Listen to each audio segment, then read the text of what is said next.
So hello everyone and good morning सभी को। उम्मीद करता हूँ मेरी वॉइस प्रॉपर आ रही है सभी तक। एक बार कंफर्म कर देंगे।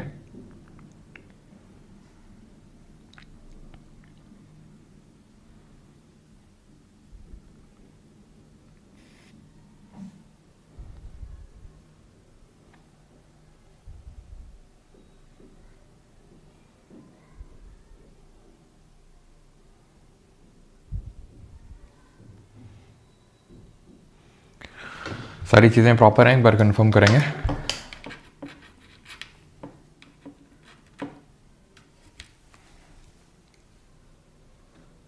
ओके तो आज से हम लोग स्टार्ट करने वाले हैं economics. We have done geography, polity and history. जो तीन हमारे सबसे बड़े सब्जेक्ट्स हैं वो हमने कंप्लीट कर लिए हैं। सो आप ये मान के चल सकते हैं कि 70% of our work is done. ठीक है, इकोनॉमिक्स होने के बाद हमारे जो चारों ह्यूमैनिटीज़ के सब्जेक्ट हैं मेजर वो ख़त्म हो जाएंगे। उसके बाद हमारा बचेगा स्टैटिक और साइंस का पोर्शन। ठीक है, और जिसके ये चार सब्जेक्ट स्ट्रांग हैं उसका आप ये समझ लो कि उसका बेस स्ट्रांग है।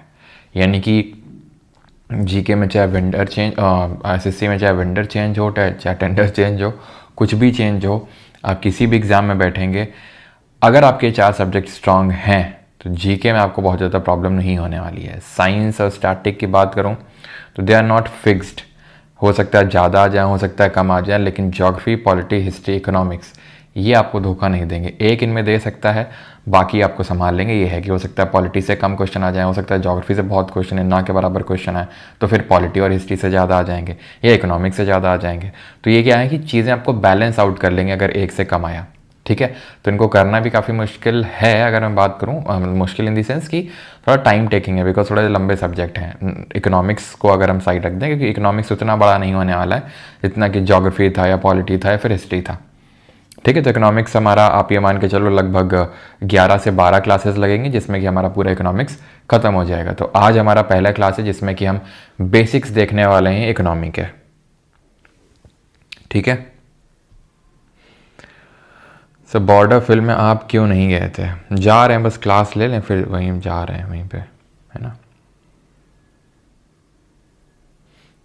लालू प्रसाद यादव जी 26 जनवरी यानी कि कल की परेड में कलिंजर का फोर्ट भी दिखाया गया, उसकी भी एक झांकी थी उसमें। रिकॉर्डिंग अब अपन ऑन नहीं करते हैं। यूजीसी के बारे में बताओ सर। बाद में बताएंगे, अभी नहीं। ठीक है, तो ये क्वेश्चन से रिवीजन के लिए हिस्ट्री के वो हम बाद में करेंगे, बिकॉज आज से हम इकोनॉमिक्स शुरू कर रहे हैं, वो हिस्ट्री का कॉम्पोनेंट है। बाद में हम आखिर में कर लेंगे इसको। ठीक है, ऑल राइट, तो शुरू करते हैं बेसिक्स ऑफ इकोनॉमिक्स यानी कि अर्थशास्त्र की मूल बातें क्या हैं। So what is economics? अर्थशास्त्र है क्या? It is the study of how people, businesses and governments use allocated resources. ठीक है, यानी अर्थशास्त्र इस अध्ययन को कहते हैं जहां पर लोग, व्यवसाय और सरकारें आवंटित संसाधनों का उपयोग वस्तुओं और सेवाओं के उत्पादन, वितरण और उपभोग के लिए कैसे करते हैं। इकोनॉमिक्स इसी चीज़ की स्टडी है, किस तरीके से पीपल हैं, लोग, जो बिजनेसेस हैं और जो गवर्नमेंट्स हैं, किस तरीके से रिसोर्सेज का यूज़ करके प्रोड्यूस, डिस्ट्रीब्यूट और कंज्यूम कर रहे हैं। ठीक है, तो ये बहुत बेसिक से डेफिनेशन है, आपको समझ में आ जाएगा जब अभी हम पढ़ेंगे जो different types of economic system होते हैं, मेनली तो capitalist, socialist, mixed economic system. तब आपको समझ में आएगा मैं क्या बात कर रहा हूँ। पीपल, बिजनेस, गवर्नमेंट ये हैं क्या, और ये कैसे डिसाइड करेंगे व्हाट टू प्रोड्यूस। ठीक है, how to produce and to whom to produce.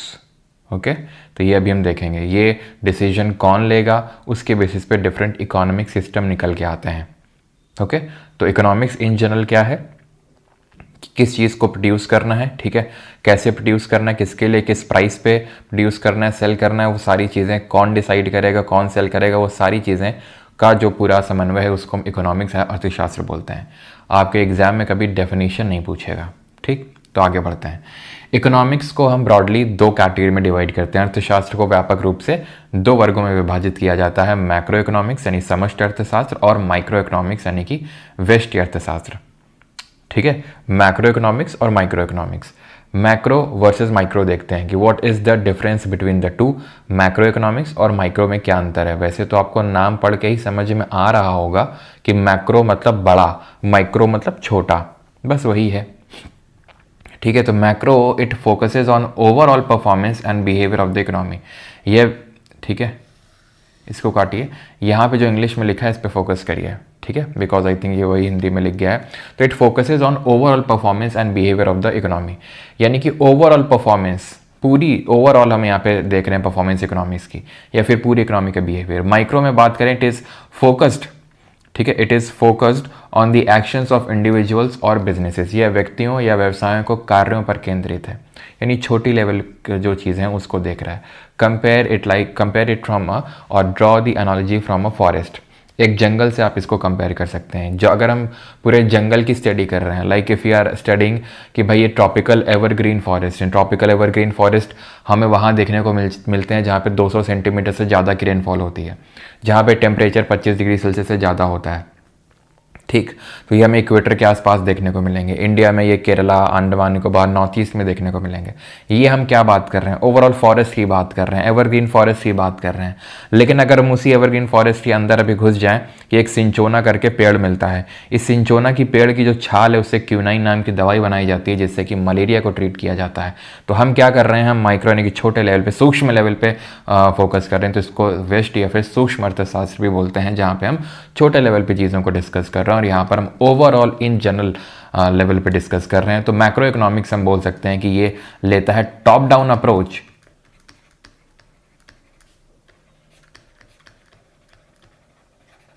और माइक्रो की बात करेंगे, it takes the bottom up approach.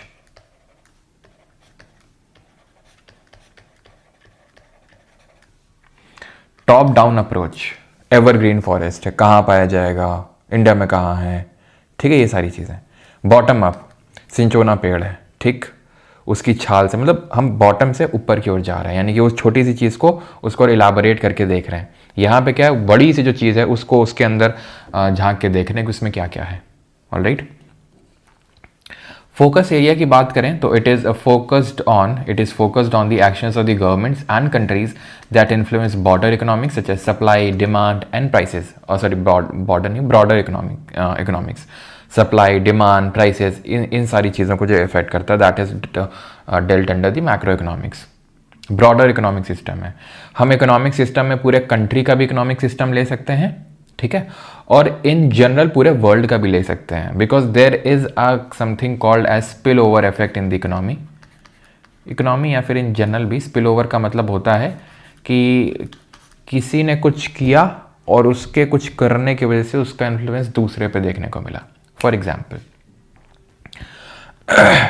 US ने टैरिफ लगाना शुरू किया, बाकी कंट्रीज ने क्या किया, टैरिफ लगाना शुरू कर दिया, ठीक है, ये क्या है, स्पिल ओवर इफेक्ट है। या फिर यूएस की इकोनॉमी तहस नहस हो गई मान लेते हैं, तो जो बाकी कंट्रीज यूएस से डिपेंडेंट थी उनकी भी इकोनॉमी तहस नहस हो गई, ये होता है स्पिल ओवर इफेक्ट, ठीक है। तो मैक्रो इकोनॉमिक्स इसीलिए इन जनरल पूरी गवर्नमेंट को या फिर पूरे वर्ल्ड की जो इकोनॉमिक्स है उस पर फोकस करता है, और माइक्रो की बात करें, it studies the individual consumers, firms and markets, यह व्यक्तिगत उपभोक्ताओं, फर्मों और बाजारों का अध्ययन करता है। इंडिविजुअल लेवल पे डिस्कस करेगा, फर्म लेवल पे, फिर छोटे मार्केट लेवल पे डिस्कस करेगा, that is micro economics. Okay, scope बात करेंगे तो स्कोप लार्ज स्केल, बड़े पैमाने पे होता है। बड़ा पैमाना अभी मैंने आपको बता दिया, पूरे वर्ल्ड तक इसका लिमिट, मतलब इसका कोई लिमिट ही नहीं है, अगर हम देखें तो पूरे वर्ल्ड लेवल तक जाता है, ठीक है, जैसे अभी मैंने आपको स्पिल ओवर इफेक्ट का एग्जाम्पल दिया। एंड माइक्रो इकोनॉमिक्स की अगर बात करें तो ये स्मॉल स्केल होता है and it focuses on the specific sector, छोटे पैमाने पे होता है और विशिष्ट क्षेत्र पे ये फोकस करता है। तो वो लार्ज स्केल है, ये स्मॉल स्केल है, वो एंटायर इकोनॉमी पे फोकस्ड है, ये स्पेसिफिक सेक्टर पे फोकस्ड है। ऑलराइट, आई होप यहाँ तक क्लियर होगा। अब फादर मदर देखें उससे पहले एग्जाम्पल्स देख लेते हैं कि मैक्रो इकोनॉमिक्स और माइक्रो के एग्जाम्पल्स क्या हैं। तो मैक्रो में we talk about the GDP, inflation, fiscal policies, national income, unemployment rates, ये सब जब हम चीज़ें डिस्कस कर रहे होंगे तो ये सब मैक्रो इकोनॉमिक कॉन्सेप्ट होते हैं। और वहीं पे जब हम किसी प्रोडक्ट की प्राइसिंग डिस्कस कर रहे होंगे, डिमांड डिस्कस कर रहे होंगे, सप्लाई डिस्कस कर रहे होंगे, कंज्यूमर बिहेवियर डिस्कस कर रहे होंगे कि क्यों उपभोक्ता यानी कंज्यूमर, जब हम कोई पर्टिकुलर चीज़ का प्राइस इतना रखते हैं तो इतनी डिमांड करता है, प्राइस घटाते हैं तो उसकी डिमांड बढ़ जाता है, प्राइस बढ़ाते हैं डिमांड घट जाता है। तो किस तरीके से उसका बिहेवियर शिफ्ट हो रहा है, उसकी इनकम पे उसका बिहेवियर कैसे डिपेंडेंट है, सब्सटीट्यूट जो गुड्स हैं उसके उस पर कैसा बिहेवियर डिपेंडेंट है, ये सारी चीज़ें हम माइक्रो इकोनॉमिक्स के तहत पढ़ते हैं। तो मैक्रो और माइक्रो के यहाँ पे एग्जाम्पल्स होते हैं खत्म। अब वही यहाँ पे हम फादर और मदर थोड़ा सा देखते हैं अभी। All right. तो अब यहाँ पे फादर की बात करेंगे तो माइक्रो इकोनॉमिक्स का सबसे पहले कॉन्सेप्ट दिया गया था एडम स्मिथ के द्वारा।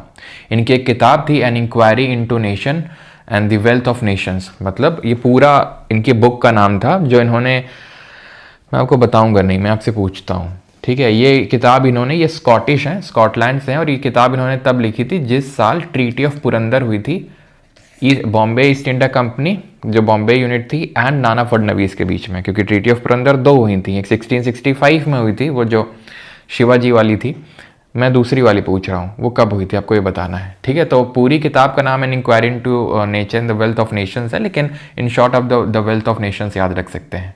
तो कब हुआ था ट्रीटी ऑफ पुरंदर? 1776 में, ठीक।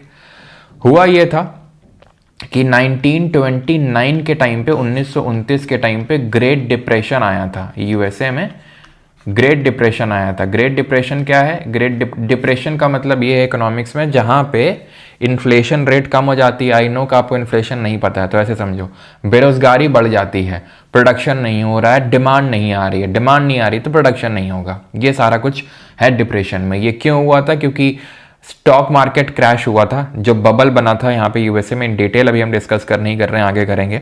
तो वो बबल जो है क्रैश हो गया था। जब बबल क्रैश हुआ तो यूएस की इकोनॉमी एकदम धराशायी हो गई। अब तक का मतलब बहुत भयंकर डिप्रेशन माना जाता है, और वो स्पिल ओवर इफेक्ट की वजह से बहुत सारी अदर कंट्रीज को भी इसका खामियाजा भुगतना पड़ा था। इस ग्रेट डिप्रेशन से कैसे बाहर निकला जाए उसको लेके जॉन मेनार्ड गिनीज ने अपनी किताब लिखी थी, the general theory of employment, interest and money, which helped US to come out of this great depression. ये एक ब्रिटिश इकोनॉमिस्ट थे, जॉन मेनार्ड गिनीज। इन्होंने ये जो बुक है ये कब लिखी थी? चल मैं आपसे अगेन, ये तब लिखी थी जिस साल आपकी ऑल इंडिया किसान सभा बनी थी। बाई किसने बनाई थी ऑल इंडिया किसान सभा? तो ये कब बनी थी बताओ, कब लिखी गई थी किताब ये? तो ये लिखी गई थी 1936 में, 1936 में सहजानंद सरस्वती ने बनाई थी ऑल इंडिया किसान सभा। तो उसी साल, इस तरीके से अगर आप याद रखोगे तो आप कभी अब नहीं भूलने वाले हो, ना तो ये भूलोगे अब, ना तो ये भूलोगे अब, ठीक है। वैसे में ईयर लिखता तो तुम भूल जाते। तो माइक्रो इकोनॉमिक्स और मैक्रो इकोनॉमिक्स याद हो गया कि फादर कौन है इसके। कहीं कभी कभी आपको माइक्रो इकोनॉमिक्स के फादर अल्फ्रेड मार्शल देखने को मिलेंगे। आई नो तुरंत पटाख से क्वेश्चन आएगा, अभी दोनों अगर ऑप्शन में आ गए तो, दोनों आ गए तो गो विद एडम स्मिथ, ठीक है। इनको founding father of modern economics भी बोला जाता है, क्योंकि आप देख सकते हैं ये 18th सेंचुरी के इकोनॉमिस्ट हैं और ये 20th सेंचुरी के। ओके, अब ये जो पर्टिकुलर बुक है इस पे हम फोकस करने वाले हैं, द वेल्थ ऑफ नेशंस। इसमें इस किताब में एडम स्मिथ ने मार्केट इकोनॉमी के बारे में बताया कि ये मार्केट इकोनॉमी होती क्या है, what is the market economy. तो इसमें हमें दो चीजें समझने की जरूरत है, एक तो इनविजिबल हैंड का कॉन्सेप्ट और ये जो लेसेस फेयर का जो कॉन्सेप्ट है वो।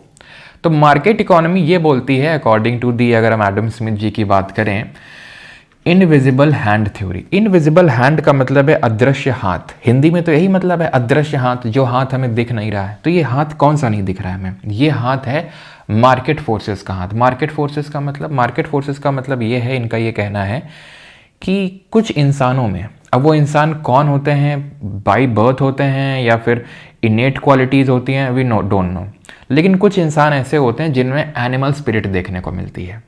एनिमल स्पिरिट ये होती है कि जैसे, एनिमल स्पिरिट का मतलब ये है कि व्हेन समवन, जैसे एनिमल स्पिरिट हमें कुछ लोगों में देखने को मिलती है, वो एनिमल स्पिरिट ये बोलती है कि वो जो कुछ लोग हैं वो धंधा डालते हैं, वो धंधा करते हैं, वो एंटरप्रेन्योर हैं, ठीक।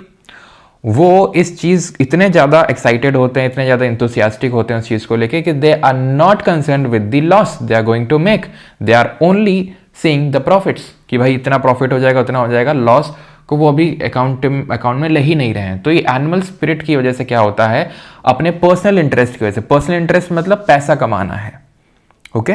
लाइक फॉर एग्जाम्पल, मेरा पर्सनल इंटरेस्ट है कि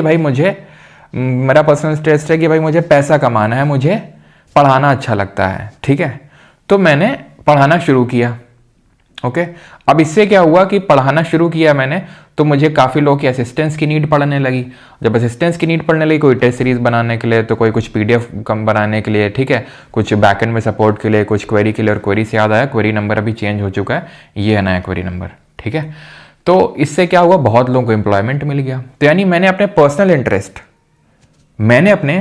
इंटरेस्ट की वजह से जब कोई एक काम स्टार्ट किया, ठीक, क्यों काम स्टार्ट किया, बिकॉज आई न्यू कि देयर वॉज अ डिमांड है, ठीक है। एसएससी में बड़े लंबे लंबे लेक्चर्स लिए जा रहे हैं, ठीक है, एंड स्टूडेंट को काफ़ी मुश्किलें हो रही हैं, ठीक है, काफ़ी संक्षिप्त में, काफ़ी उस तरीके से नहीं पढ़ाया जा रहा है। तो वो मुझे लगा कि हाँ ऐसा है, तो वो जब मुझे लगा कि हाँ ये डिमांड है, चलो मैं इसकी सप्लाई करता हूँ, तो डिमांड आई, मैंने सप्लाई किया, अपना पर्सनल इंटरेस्ट देखा, और इससे हुआ क्या, इससे ये हुआ कि जिसको सप्लाई चाहिए थी, जैसे for example in this case students हैं, तो उनको वो सेटिस्फाई हो गया, मेरा जो पर्सनल इंटरेस्ट है वो सेटिस्फाई हो गया, लोगों को रोजगार मिल गया। तो ऐसा कहना था वेल्थ ऑफ नेशंस में एडम स्मिथ का, कि क्या करना है, लोगों में, कुछ लोगों में एनिमल स्पिरिट होती है। एनिमल स्पिरिट का जो कॉन्सेप्ट है जॉन मेनार्ड गिनेस ने दिया था। ये जो इनविजिबल हैंड थ्योरी है ये एडम स्मिथ का है। मार्केट फोर्सेस को बता रहे हैं किस तरीके से मार्केट फोर्सेस अपने हिसाब से एडजस्ट कर लेती हैं। डिमांड आएगी, सप्लाई जाएगी, पर्सनल इंटरेस्ट में कोई इंसान कुछ धंधा डालेगा, उस धंधे से पूरी इकोनॉमी का भला होगा, लोगों को रोजगार मिलेगा, लोगों के हाथों में पैसा जाएगा। तो उस इंसान ने क्या किया, अपनी एनिमल स्पिरिट दिखाई। ऐसा जॉन मेनार्ड गिनीस ने बाद में बोला कि एनिमल स्पिरिट है, ठीक है। तो एनिमल स्पिरिट में हमारे मनमोहन सिंह ने भी जी बोला था, we need to revive the animal spirits in the country's economy, यानी कि हमें एनिमल स्पिरिट रिवाइव करने की जरूरत है। रिवाइव करने का मतलब ये है कि लोगों को और मोटिवेट करने की जरूरत है कि आप भी रोजगार कर, मतलब आप भी रोजगार दीजिए, ठीक है, धंधा डालिए, ठीक है। वैसे मोदी जी का भी एनिमल से काफ़ी गहरा संबंध है, ठीक है। नहीं, मैं नहीं कह रहा हूँ, मतलब ये किताब में लिखा, आप देख सकते हो, ठीक है, कि इन्होंने बचपन में मगरमच्छ वगैरह पकड़ा था, ठीक है। अब ये जो है मार्केट इकोनॉमी की अगर बात करेंगे, ठीक है, इनविजिबल हैंड, कि जब कोई अपना एक पर्सनल गुड देखता है, पर्सनल हित के लिए काम करता है, तो वो एक ओवरऑल सबका हित हो जाता है उसमें, ठीक। ये तभी हो पाता है जब, ठीक है, ये तभी एफिशिएंटली ऑपरेट कर पाएगा जब इकोनॉमिक एक्टिविटी, ठीक है, ये तभी हो पाएगा जब government should follow a policy of laissez faire, यानी कि जब सरकार लेसेस फेयर की पॉलिसी अपनाएगी। What is the policy of laissez faire? Laissez faire का मतलब है लीस्ट इंटरफेरेंस, यानी कि गवर्नमेंट को इंटरफेयर नहीं करना है हर चीज़ में, कि नहीं यहाँ पे मोनोपोली नहीं हो सकते, नहीं ये तो हम चलाएंगे, जैसे कि इंडियन रेलवे से मोनोपोली गवर्नमेंट की फॉर एग्जांपल है, ठीक, तो ये हम चलाएंगे, ये सेक्टर यहाँ पे हम रहेंगे, ये तुम नहीं कर सकते हो, बहुत टैक्स लगाना, बहुत टैरिफ लगाना। तो इनका ये कहना था ये टैक्स टैरिफ ये सब हटा दो, लोगों को खुला ऑपरेट करने दो, फिर इकोनॉमी बढ़ेगी। लेकिन अब निर्मला जी को कौन समझाए, फिर इनको इकोनॉमिस्ट है, ठीक है, कोई नहीं सिखा सकता इनको। ओके, तो खैर नहीं, निर्मला जी तो अपना लगाएंगी, वो किसी इकोनॉमिस्ट की नहीं सुनती हैं, क्योंकि we have a great economist, you know, ठीक है। तो खैर अभी आते हैं, इसी से डिराइव हुए हमारे दीज थिंग्स। क्या है ये, व्हाट आर दीज थिंग्स? तो अभी मैं जब तुम्हें बोल रहा था, ये क्या था, ये था कि यहाँ पे मार्केट इकोनॉमी थी। मार्केट इकोनॉमी मतलब डिमांड आ रही है, सप्लाई देने वाला खड़ा हो रहा है, पैदा कर रहा है रोजगार को, इससे क्या हो रहा है, इनकम जनरेट हो रही है, वेल्थ जनरेट हो रही है, एफिशिएंसी निकल के आ रही है, ठीक है, एंड सबका ओवरऑल गुड हो रहा है, सबका ओवरऑल गुड हो रहा है, और देश भी आगे बढ़ रहा है, इकोनॉमी भी आगे बढ़ रही है। This is what is called as market economy, also termed as capital economy. पूंजीवाद अर्थव्यवस्था कहीं ना कहीं मार्केट सप्लाई से लिंक्ड है, मार्केट जो इकोनॉमी है उससे लिंक्ड है ये, ठीक है। तो ये इकोनॉमिक सिस्टम्स हैं अलग अलग तरीके के, तो जो मैंने अभी तुम्हें बताया वो एक तरीके का इकोनॉमिक सिस्टम है। और क्या इकोनॉमिक सिस्टम है, जैसे कि सोशलिस्ट, जो भी मैंने आपको तुम्हें बताया वो कैपिटलिस्ट टाइप का है वो, तो उसी को कैपिटलिस्ट इकोनॉमी भी बोल देते हैं। सोशलिस्ट इकोनॉमी यानी समाजवादी अर्थव्यवस्था। सोशलिस्ट इकोनॉमी क्या होती है, तो यहाँ पे वैसे तो डिफरेंस लिखा हुआ है, लेकिन इन जनरल अभी मैं वो दिखा दूंगा तो तुम्हें ज़्यादा थोड़ा सा कॉम्प्लेक्स टाइप लगने लगेगा। सिंपल टर्म्स में समझो, सोशलिस्ट इकोनॉमी में ये होता है कि जो कंट्री के रिसोर्सेज हैं वो सबके वेलबींग के लिए यूज़ होने चाहिए। किसी का रिसोर्सेज पे सिर्फ कुछ चुनिंदा लोगों का हक नहीं बैठ जाना चाहिए। लाइक फॉर एग्जांपल जैसे कि अंबानी और अडानी हम एग्जांपल के तौर पे कंसिडर कर सकते हैं कि उन्हीं का हक नहीं हो जाना चाहिए। उनका हक हो जाएगा तो क्या होगा, वो सिर्फ अपना प्रॉफिट निकालेंगे, एक्सट्रैक्ट करेंगे, लोगों के हक में कुछ भी नहीं जाएगा, लोगों को कुछ नहीं मिलेगा। क्या होगा इससे, इससे बहुत ज़्यादा इनकम इनइक्वालिटी आएगी, कंपटीशन नहीं रहेगा। क्यों? क्योंकि मोनोपोली हो गई है। ठीक है, वैसे सोशलिस्ट में भी देखो, वैसे तो अगर इसको मैं मार्केट इकोनॉमी बोल रहा हूँ ना, ध्यान से समझना इसको, अगर मैं मार्केट इकोनॉमी बोल रहा हूँ तो इसको मैं नॉन मार्केट इकोनॉमी बोल सकता हूँ, सिंपल सी बात ये है। लेकिन according to the Karl Marx, ठीक है, तो उनके हिसाब से इसके भी दो वेरिएंट होते हैं। एक तो सोशलिस्ट मॉडल होता है जो हम देख रहे हैं, जहाँ पे रिसोर्सेज में स्टेट का हक होता है। स्टेट का हक मतलब, स्टेट का हक मतलब है सरकार के पास होगा, जितने भी सब कुछ सरकार कंट्रोल करेगी, सो दैट कि वो इनकम डिस्ट्रीब्यूशन को फैसिलिटेट कर सके, सो दैट कि रिसोर्सेज का यूज लोगों के वेलफेयर के लिए किया जा सके, उनके हित के लिए किया जा सके। और एक यहीं पे आता है कैपिटलिस्ट। ठीक है, कैपिटलिस्ट में क्या होता है, स्टेट सिर्फ रिसोर्सेज को कंट्रोल नहीं करता है, वो लेबर को भी कंट्रोल करने लगता है। ठीक है, कि कितनी लेबर कहाँ एम्प्लॉयड होगी कहाँ नहीं, तो ज़्यादा कंट्रोल है। तो कैपिटलिस्ट, मैं आज सॉरी कैपिटलिस्ट बोल रहा हूँ, communist, I am really sorry, capitalist नहीं कम्युनिस्ट। ठीक है, कम्युनिस्ट। खैर इतना डिटेल में हमें जाने की ज़रूरत नहीं है, आप समझ गए बेसिक डिफरेंस क्या है। तो कैपिटल इकोनॉमी में क्या है, कैपिटलिस्ट में, कैपिटलिस्ट इकोनॉमी में यह है कि प्राइवेट ओनरशिप रहती है, इसमें पब्लिक ओनरशिप। पब्लिक का मतलब जब भी मैं बोलूं तो उसका मतलब है स्टेट, स्टेट मतलब गवर्नमेंट। ठीक, इकोनॉमिक मोटिव इसमें सिर्फ होता है प्रॉफिट, प्रॉफिट निकालना है। यहाँ पे सोशल वेलफेयर है, लोगों का हित करना है। यहाँ पे गवर्नमेंट का, ठीक है, कोई रोल नहीं रहता है। ठीक है, जैसे लाइसेंस फेयर, लाइसेंस फेयर का मतलब है कि आप कोई इंटरफेरेंस मत करो, ऑपरेट करने दो मार्केट को फ्रीली, अपने हिसाब से एडजस्ट कर लेगा खुद को। कंप्लीट इन्वॉल्वमेंट होता है गवर्नमेंट का। इनकम डिस्ट्रीब्यूशन अनइक्वल है, इसमें इक्वल है। इकोनॉमिक फ्रीडम पूरी है, यहाँ पे फ्रीडम नहीं है उतनी। एग्जाम्पल यूएसए और एग्जाम्पल यूएसए और नॉर्थ कोरिया देखो, और चाइना भी देखो। सुनने में लग रहा होगा कि यार कैपिटलिस्ट मतलब बेकार होता है, मतलब अडानी अंबानी, और ये सोशलिस्ट अच्छा होता है। ऐसा नहीं है। सोशलिस्ट के कॉन्स कोई बता सकता है क्या होंगे? सोशलिस्ट को वैसे तो आपको कोई मेंस यूपीएससी मेंस में आंसर लिखने नहीं जाना है, बट फिर भी पता होना चाहिए। ठीक है, एक आइडिया डेवलप करने से पहले कि नहीं कैपिटलिस्ट बेकार होता है, सोशलिस्ट अच्छा है। सोशल, क्योंकि हो सकता है क्वेश्चन बन भी जाए इस तरीके से स्टेटमेंट कि इसमें से सोशलिस्ट का कॉन्स क्या नहीं है, फिर क्या है। तो कॉन्स क्या है? कॉन्स ये है कि मान लो सरकार है, ठीक है, और प्राइवेट ओनरशिप है ही नहीं। मुझे इसके लिए भी क्या एग्जाम्पल, तुम जाओ सरकारी ऑफिस में, सरकारी ऑफिस में चले जाओ और एक प्राइवेट ऑफिस में चले जाओ, तुमको भी पता है एफिशिएंट तरीके से कहाँ काम होता है। तुम एक मॉल में जाओ, जी सर आइए, सर आइए आइए, सर के लिए चाय लेके आओ, सर के लिए कॉफ़ी लेके आओ, सर के लिए चेयर लगाओ, होता है। वहीं गवर्नमेंट में चले जाओ, हाँ बताइए, अच्छा पहले तो रेस्पॉन्स ही नहीं आएगा। सर ये पूछ रहे थे, अच्छा सर तो बोल ही नहीं, सर ये पूछ रहे थे, सर तो बोल ही नहीं रहे, सर हाँ बताओ क्या है, हाँ इसको अटैच करवा के लाओ, और जो अपने इलाके के जो क्षेत्र के पार्षद हैं उनसे एक लेटर लिखवा के लाओ। ये होता है।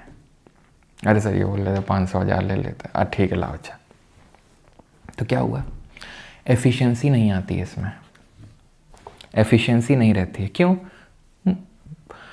क्योंकि मोटिवेशन ही नहीं है, मोटिवेशन ही नहीं है। क्यों? क्योंकि तुमको पता है चाहे तुम जितना अच्छा काम कर लोगे तुमको इंसेंटिव तो मिलने वाला नहीं है, इसका प्रमोशन तुम्हारा हो ही जाएगा 5 साल में।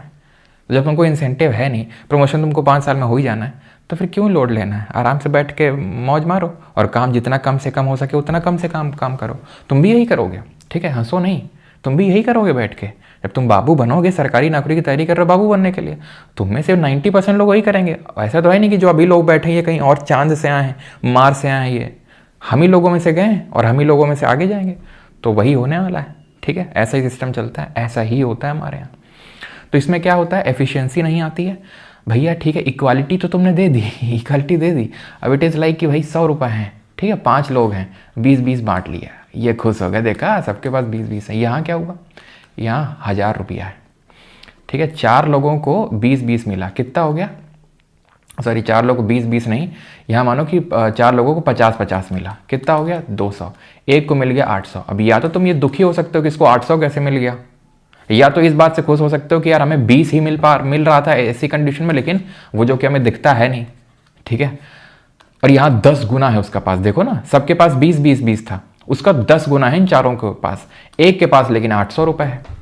तो यहाँ पे क्या होता है, वेल्थ जनरेशन होता है। यहाँ पे वेल्थ जनरेशन होता है, भले इनइक्वालिटी है लेकिन वेल्थ जनरेट हो रही है, और ऑब्वियस बात है वो ट्रिकल डाउन भी करेगी। ट्रिकल डाउन का मतलब ये है कि वो नीचे पास ऑन भी होगी। यहाँ पे वेल्थ क्रिएशन हो ही नहीं रहा है उतना ज़्यादा, एफिशिएंसी नहीं आ रही है, मोटिवेशन नहीं है। क्यों? क्योंकि सब तो ओन कर रहा है कौन? Public, state. तो फिर जब प्राइवेट ओनरशिप है ही नहीं तो फिर हम काम किसके लिए करें? सरकार के लिए काम करेंगे? नहीं, फिर तो हम काम चोरी करेंगे, ठीक है, क्योंकि हर किसी के अंदर देशभक्ति नहीं होती है। ओके,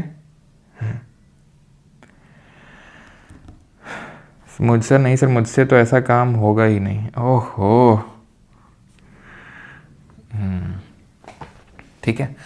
और initially USA was kind of complete capitalist economy until the great depression, जो मैंने बताया 1929 का।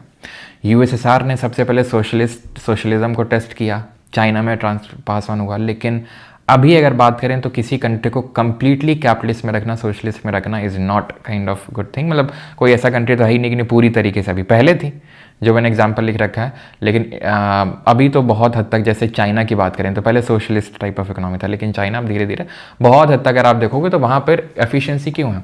अब चाइना अगर डेवलप्ड है तो सोशलिज्म के बलबूते तो नहीं हो सकता है, सिंपल सी बात है। वहाँ पर कितना ज़्यादा प्रोडक्शन होता है और कितना ही एफिशिएंट है चाइना, यू ऑल नो, ठीक है। हम खुद को पाकिस्तान से कंपेयर कर करके भले खुश हो सकते हैं, लेकिन सच तो ये है कि चाइना वाले खुद को हमसे, मतलब कम, जैसे इट इज़ लाइक कि जैसे हम अफ्रीकन कंट्रीज़ हैं, केन्या ने, इनसे कंपेयर नहीं करते हैं, तो चाइना हमसे नहीं करता होगा, because we don't stand anywhere, ठीक है।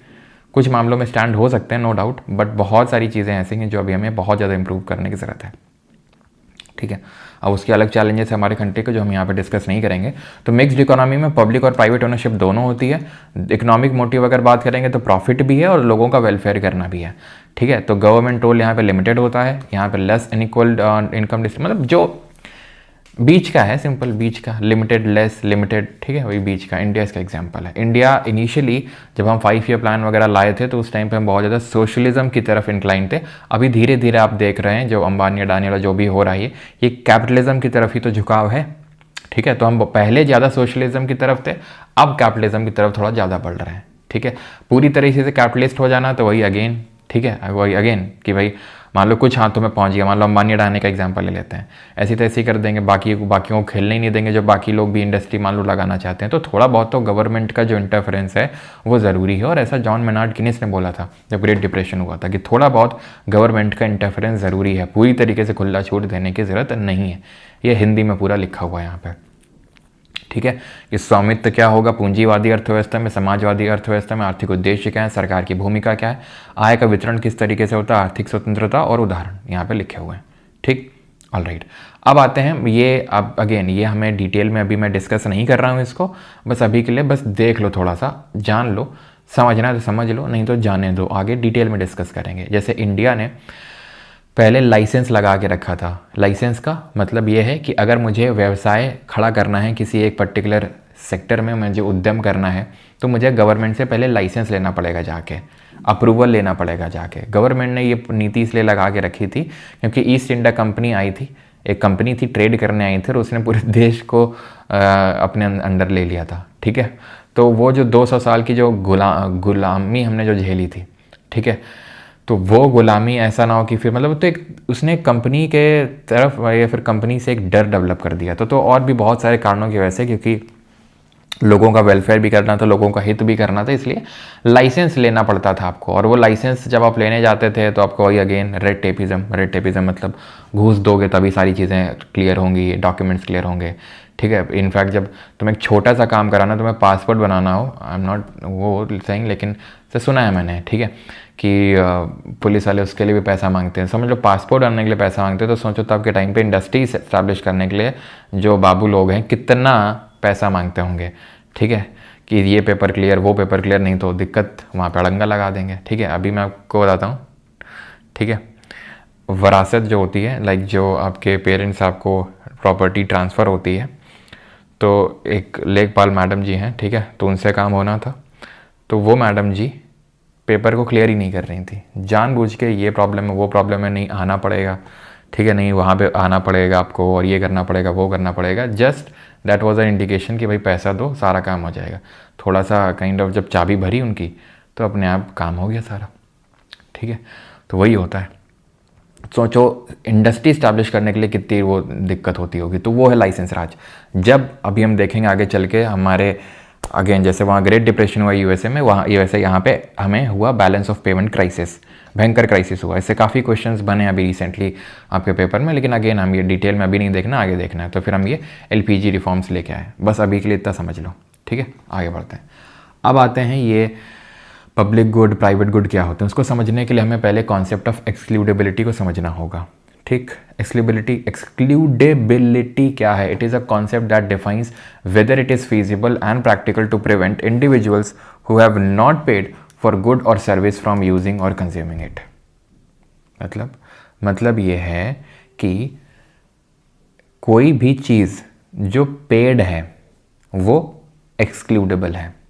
FRB सीरीज़ है यूट्यूब पे, PYQ सीरीज़ है यूट्यूब पे, NPS सीरीज़ है यूट्यूब पे, these are non excludable because आप इसके लिए पे नहीं कर रहे हैं। यानी अगर आप ऐसा नहीं कि मुझे पैसा नहीं देंगे तो मैं आपको एक्सक्लूड कर दूंगा कि तुम इस प्रोडक्ट को कंज्यूम नहीं कर सकते हो। लेकिन अगर मैं बैच की जैसे लाइव रिकॉर्डिंग, जो लाइव अभी क्लास चल रही है, ये क्या है, एक्सक्लूडेबल कि नॉन एक्सक्लूडेबल? कमेंट करो जल्दी से। तो ये नॉन एक्सक्लूडेबल होगा बिकॉज कोई भी आके कंज्यूम कर सकता है इस कंटेंट को। लेकिन अब अगर इसकी रिकॉर्डिंग की बात करूं, तुम्हें नोट्स एक्सेस करना है, तुम्हें प्राइवेट टेलीग्राम ग्रुप का एक्सेस करना है, तो वो एक्सक्लूडेबल है। क्यों? क्योंकि जिसने पे नहीं किया है वो उसको एक्सेस नहीं कर सकता है, एज सिंपल एज दैट। तो this is excludability, okay. What are rivalrous goods? तो ये हमने देख लिया एक्सक्लूडेबल गुड्स हैं, जैसे कि मैंने आपको बता दिया, जिनके लिए आप पे करते हैं, पे करना होता है, वो एक्सक्लूडेबल होते हैं क्योंकि आप नहीं करेंगे तो आपको एक्सक्लूड कर दिया जाएगा। और जो चीज़ें फ्री की होती हैं वो नॉन एक्सक्लूडेबल होती हैं। राइवलरस पे आते हैं। What is rivalrous? तो राइवलरस का मतलब होता है good is said to be rivalrous if its consumption by one consumer prevents simultaneous consumption by other consumers. यानी कि अगर मैंने कंज्यूम कर लिया तो तुम नहीं कर पाओगे। कैसे? ऐसे, जैसे मान लो कि गाड़ी है टाटा सिएरा, अगर मैंने खरीद ली तो गाड़ी तो उतनी बनी होगी, तो तुम नहीं खरीद पाओगे। सिंपल सी बात है, क्योंकि गाड़ी तो लिमिटेड ही बनी होगी, ठीक।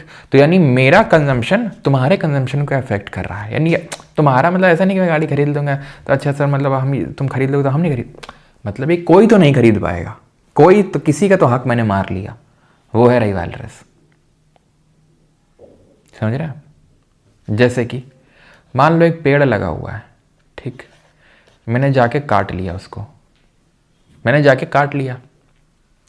टेल मी कोई पेड़ लगा हुआ था, कोई रैंडम पेड़ लगा हुआ था, मैंने काट लिया जाके। टेल मी जल्दी से, राइवलरस होगा या एक्सक्लूडेबल होगा या दोनों होगा या दोनों नहीं होगा? जल्दी बता। पेड़ लगा था कहीं पे, मैंने जाके काट लिया उसको, लकड़ी ले गया घर, क्यों? चूल्हे में डाल रोटी सेकी मैंने उसकी, ठीक। अब तुम बताओ ये राइवलरस है, एक्सक्लूडेबल है, दोनों है, दोनों नहीं है, क्या है? तो वो दूसरा कार ले लेगा। तभी मैं बोल रहा हूँ भैया, मुझे पता था ये तुम्हारा, तो दूसरा कार ले लेगा, लेकिन वो तो नहीं ले पाएगा ना, तुमने एक्सक्लूड कर दिया ना। लेकिन सर वीडियो के लिए तो नेट और मोबाइल चाहिए ना। हाँ तो बिल्कुल चाहिए, लेकिन ये वीडियो देखने के लिए तो पैसे नहीं चाहिए ना। तो नेट हो सकता है एक्सक्लूडेबल, जो तुमने इंटरनेट का सब्सक्रिप्शन ले रखा है वो एक्सक्लूडेबल है, मेरा वीडियो लेक्चर नहीं। समझे तुम? अब ये जो पेड़ है, क्या ये पेड़ था? पैसे दे के मैंने काटा था, क्योंकि मैंने पैसे दिए थे इसलिए मुझे काटने की अनुमति मिली। हाँ, तो नॉन एक्सक्लूडेबल है। क्या मैंने काट लिया, दूसरे का हक मार लिया? बिल्कुल मार लिया, क्योंकि अब उसको तो मिलेगा नहीं, राइवलरस है। ठीक। उल्टा देखें, उल्टा मतलब जो एक्सक्लूडेबल तो हो लेकिन नॉन राइवलरस हो।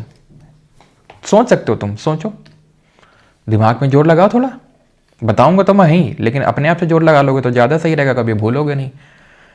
अभी मैंने क्या बोला कि ये नॉन एक्सक्लूडेबल था, मतलब पेड तो था नहीं, लेकिन मैंने काट लिया तो तुम नहीं काट पाए रिवाल्रस। लेकिन ऐसी चीज बताओ जो पेड नहीं है, मतलब नॉन एक्सक्लूडेबल है, ठीक है, सॉरी जो पेड है एक्सक्लूडेबल है लेकिन नॉन रिवाल्रस है, मतलब कि मैं अगर कंज्यूम कर लूंगा तो इससे तुम्हारे कंजम्पशन में कोई असर नहीं पड़ेगा, बता, और वो पेड है। 4.0 बैच, और क्या 4.0 बैच, क्यों, कैसे? तुमको वीडियो लेक्चर्स लेने के लिए रिकॉर्डेड या नोट्स लेने के लिए तुम्हें बैच खरीदना पड़ेगा। अब मान लो कि तुम बहुत लोगों ने बैच खरीदा है, तो ऐसा तो है नहीं कि मैं जब बैच की क्लासेस देख रहा हूं तो कोई और नहीं देख पा रहा है, या कोई और की स्ट्रीमिंग धीमे हो गई है, या किसी का हक मैंने मार लिया, ऐसा तो कुछ हुआ ही नहीं। मैंने खरीदा, तुमने खरीदा, हम सब ने खरीदा, तो हम एक्सक्लूडेबल, क्योंकि एक्सक्लूडेबल गुड है, ठीक है, आप पे करेंगे तभी मिलेगा। लेकिन हम सब देखें, 1000 देखो चाहे 10,000 देखो चाहे 1,00,000 लोग देखो, फर्क पड़ने वाला ही नहीं है।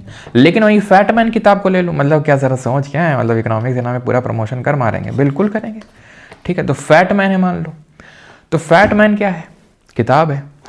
अब मैंने अगर ये किताब ले ली तो अगेन किताब तो लिमिटेड ही बनी है, किताब तो लिमिटेड ही बनी है, तो यानी कि अगर मैंने ले लिया तो तुम नहीं ले पाओगे। और क्योंकि पेड है तो ये एक्सक्लूडेबल भी है और रिवाल्रस भी है।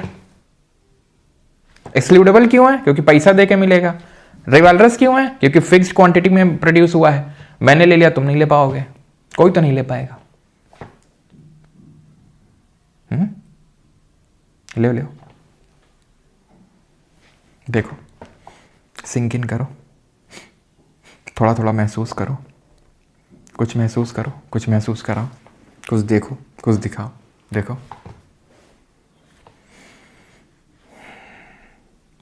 यस, ऑनलाइन शॉपिंग, ठीक है। तो देखो, जो एक्सक्लूडेबल है और रिवाल्रस है वो प्राइवेट गुड्स होते हैं, जैसे कपड़ा हो गया, ठीक है, कार हो गई, पार्किंग स्पेसेस। जो नॉन एक्सक्लूडेबल है और जो नॉन रिवाल्रस उनको पब्लिक गुड बोलते हैं, ठीक है, उनको पब्लिक गुड बोलते हैं।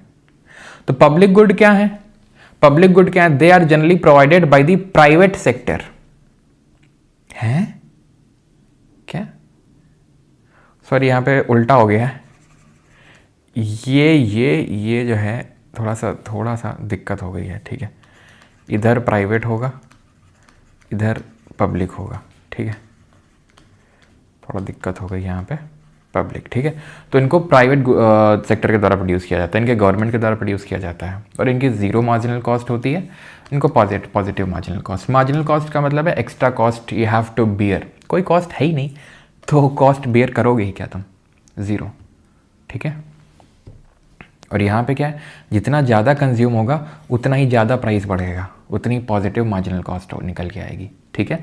तो जो एक्सक्लूडेबल होते हैं और नॉन रिवाल्रस होते हैं वो होते हैं क्लब गुड्स, जैसे सिनेमा, प्राइवेट पार्क्स हो गए, एक्सक्लूडेबल हैं मतलब पेड हैं लेकिन नॉन रिवाल्रस हैं, मतलब कि अगर हम पार्क में घुस गया, ऐसा नहीं है कि तो मतलब तुम्हें दिक्कत हो जाएगी। सैटेलाइट हो गया, टेलीविज़न हो गया, सैटेलाइट टेलीविज़न हो गया, कि ऐसा नहीं है कि मैं टेलीविज़न देख लूँगा तो तुम्हारे टेलीविज़न देखने में कुछ रुकावट आ जाएगी, ठीक है। और जो नॉन एक्सक्लूडेबल होते हैं लेकिन रिवाल्रस होते हैं उनको कॉमन पूल रिसोर्सेज बोलते हैं, जैसे फिश, टिम्बर, लकड़ी, कोयला, ठीक है, मतलब ले सकता है कोई भी जाके, लेकिन क्योंकि नॉन एक्सक्लूडेबल है लेकिन रिवाल्रस नेचर का है, मैंने ले लिया तो तुम्हारे लिए कम पड़ जाएगा, ठीक है। तो रिवाल्रस भी है और एक्सक्लूडेबल भी है, ठीक है, प्राइवेट। नॉन एक्सक्लूडेबल है, नॉन रिवाल्रस है पब्लिक, ठीक है। एक्सक्लूडेबल है बट नॉन रिवाल्रस है क्लब गुड्स, नॉन एक्सक्लूडेबल है और रिवाल्रस है common pool resources. Done, alright. Like for example this, move away, I'm trying to get a tan, yes, set a tan, I'm not bothering you। बोल रहा है कि भाई क्या दिक्कत क्या है, इस सज्जन को क्या तकलीफ है भाई। ये सज्जन बोला कि तुम सारा सूरज इस्तेमाल किए ले रहे हो, तुम पूरा सूरज हो तुम ही इस्तेमाल किए ले रहे हो, तो कोई लॉजिक बनता है इस बात का? नहीं। क्यों? क्योंकि वो नॉन एक्सक्लूडेबल है और नॉन रिवाल्रस है। पहली बात तो फ्री है तभी दोनों इस्तेमाल कर पा रहे हैं, तीसरा भी आके लेट जाए, फ्री है। जैसे अपनी NTPC की PYQ सीरीज जो चल रही है, क्या है, नॉन एक्सक्लूडेबल है, कोई भी आके पढ़ ले, ठीक है। नोट्स भी कोई भी आके ले ले, क्विज भी कोई भी आके लगा ले, तो पूरी तरीके से नॉन एक्सक्लूडेबल है। क्या रिवाल्रस है? नहीं, वो भी नॉन रिवाल्रस है, तो वो नॉन एक्सक्लूडेबल भी है, नॉन रिवाल्रस, जैसे सन अपना खुला रिसोर्स है।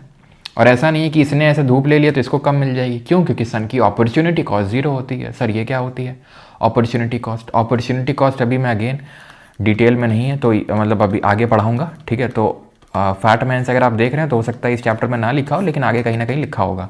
अपॉर्चुनिटी कॉस्ट का मतलब है the next best alternative given of, या फिर अभी के लिए ऐसे समझ लो, सन की जो हमारे नेचुरल रिसोर्सेज होते हैं, एयर, सनलाइट, ठीक है, ये सब अपॉर्चुनिटी कॉस्ट ज़ीरो होती है इनकी। यानी कि अगर मैंने ले लिया तो ऐसा नहीं कि मैंने तुमको अवॉइड उससे वो कर दूंगा, ठीक है। तो अपॉर्चुनिटी कॉस्ट ज़ीरो होती है। अपॉर्चुनिटी कॉस्ट का मतलब है जैसे कि तुम लोग यहाँ बैठ के पढ़ रहे हो, ठीक है, तुम चाहते तो इस टाइम पे हो सकता है कि इंस्टाग्राम भी स्क्रॉल कर सकते थे, तो तुमने जो गिव अप किया that was your opportunity cost. तुम्हारा एसएससी रेलवे में दोनों में सिलेक्शन हो गया था, लेकिन तुमने रेलवे या फिर एसएससी बैंक में दोनों में हो गया, तुमने बैंक वाला गिव अप कर दिया, that was your opportunity cost, ठीक है। या तुम्हारा मान लो एमटीएस में हो गया, तुमने ज्वाइन नहीं किया एसएससी सीजीएल का प्रिपरेशन करने के लिए, जो तुमने फॉरगो किया, that was your opportunity cost. Detail में आगे देखेंगे। अब आते हैं सेक्टर्स ऑफ इकोनॉमी, अर्थव्यवस्था के क्षेत्र। There are 3 sectors of the economy, primary, secondary, tertiary, प्राथमिक, द्वितीयक और तृतीयक। किस बेसिस पे? कि हम किन चीज़ों का इस्तेमाल करके क्या चीज़ प्रोड्यूस कर रहे हैं, इस बेसिस पे, इस आधार पे कि what we are using to produce and what we are producing, on this basis we are dividing the entire economy into 3 sectors, primary, secondary and tertiary. Primary प्राथमिक पे आते हैं। This sector is directly dependent on the environment या फिर nature पे। In India the primary sector is mostly seen in agricultural activities, इसीलिए इस sector को एग्रीकल्चर सेक्टर बोल देते हैं। घुमा फिरा के बात इतनी ये है, वो सेक्टर ऑफ इकोनॉमी जो कि नेचर से डायरेक्टली जुड़ा हुआ है, नेचर वाली एक्टिविटीज़ कर रहा है। जैसे कि आप एग्रीकल्चर कर रहे हैं, खेती बाड़ी कर रहे हैं, नेचर, फिशिंग कर रहे हैं, हंटिंग कर रहे हैं, फॉरेस्ट्री कर रहे हैं, माइनिंग कर रहे हैं, ये सारे काम नेचर से डायरेक्टली जुड़े हुए हैं और इनको हम रेड कॉलर जॉब्स बोलते हैं, ठीक है। और क्योंकि इसमें मेनली एग्रीकल्चरल एक्टिविटीज़ आती हैं तो इसीलिए हम इसको एग्रीकल्चरल सेक्टर भी बोल देते हैं, ठीक है। इसको बैकबोन ऑफ इंडियन इकोनॉमी भी बोला जाता है प्राइमरी सेक्टर को। सीधे पर्यावरण पर निर्भर है। भारत में प्राथमिक क्षेत्र मुख्य रूप से कृषि गतिविधियों में देखा जाता है, ठीक है, जैसे कि कृषि, मछली पकड़ना, शिकार करना, वानिकी और खनन। इस क्षेत्र के अंतर्गत आने वाली गतिविधियों को रेड कॉलर जॉब के रूप में भी जाना जाता है। कृषि क्षेत्र को भारतीय अर्थव्यवस्था की रीढ़ माना जाता है। सेकेंडरी पे आता है। सेकेंडरी क्या है? द्वितीयक क्षेत्र क्या है? तो जो भी हमने प्राइमरी सेक्टर में चीज़ निकाली है, लाइक हमने माइनिंग करके और निकाली होगी, हाँ, फॉरेस्ट्री करके मान लो कि लकड़ी निकाली होगी, तो अब इनको लेके जाएंगे कहाँ? इंडस्ट्री में। और को प्योरीफाई करके मेटल बनाया जाएगा। वुड को इधर उधर करके सब करके हो सकता है फर्नीचर बनाया जाए, हो क्या सकता है, वही बनाया जाएगा, फर्नीचर बन जाएगा, टेबल बनाई जाएगी, बेड बनाया जाएगा, ठीक है, ये सारी चीज़ें बनाई जाएंगी। तो क्या है?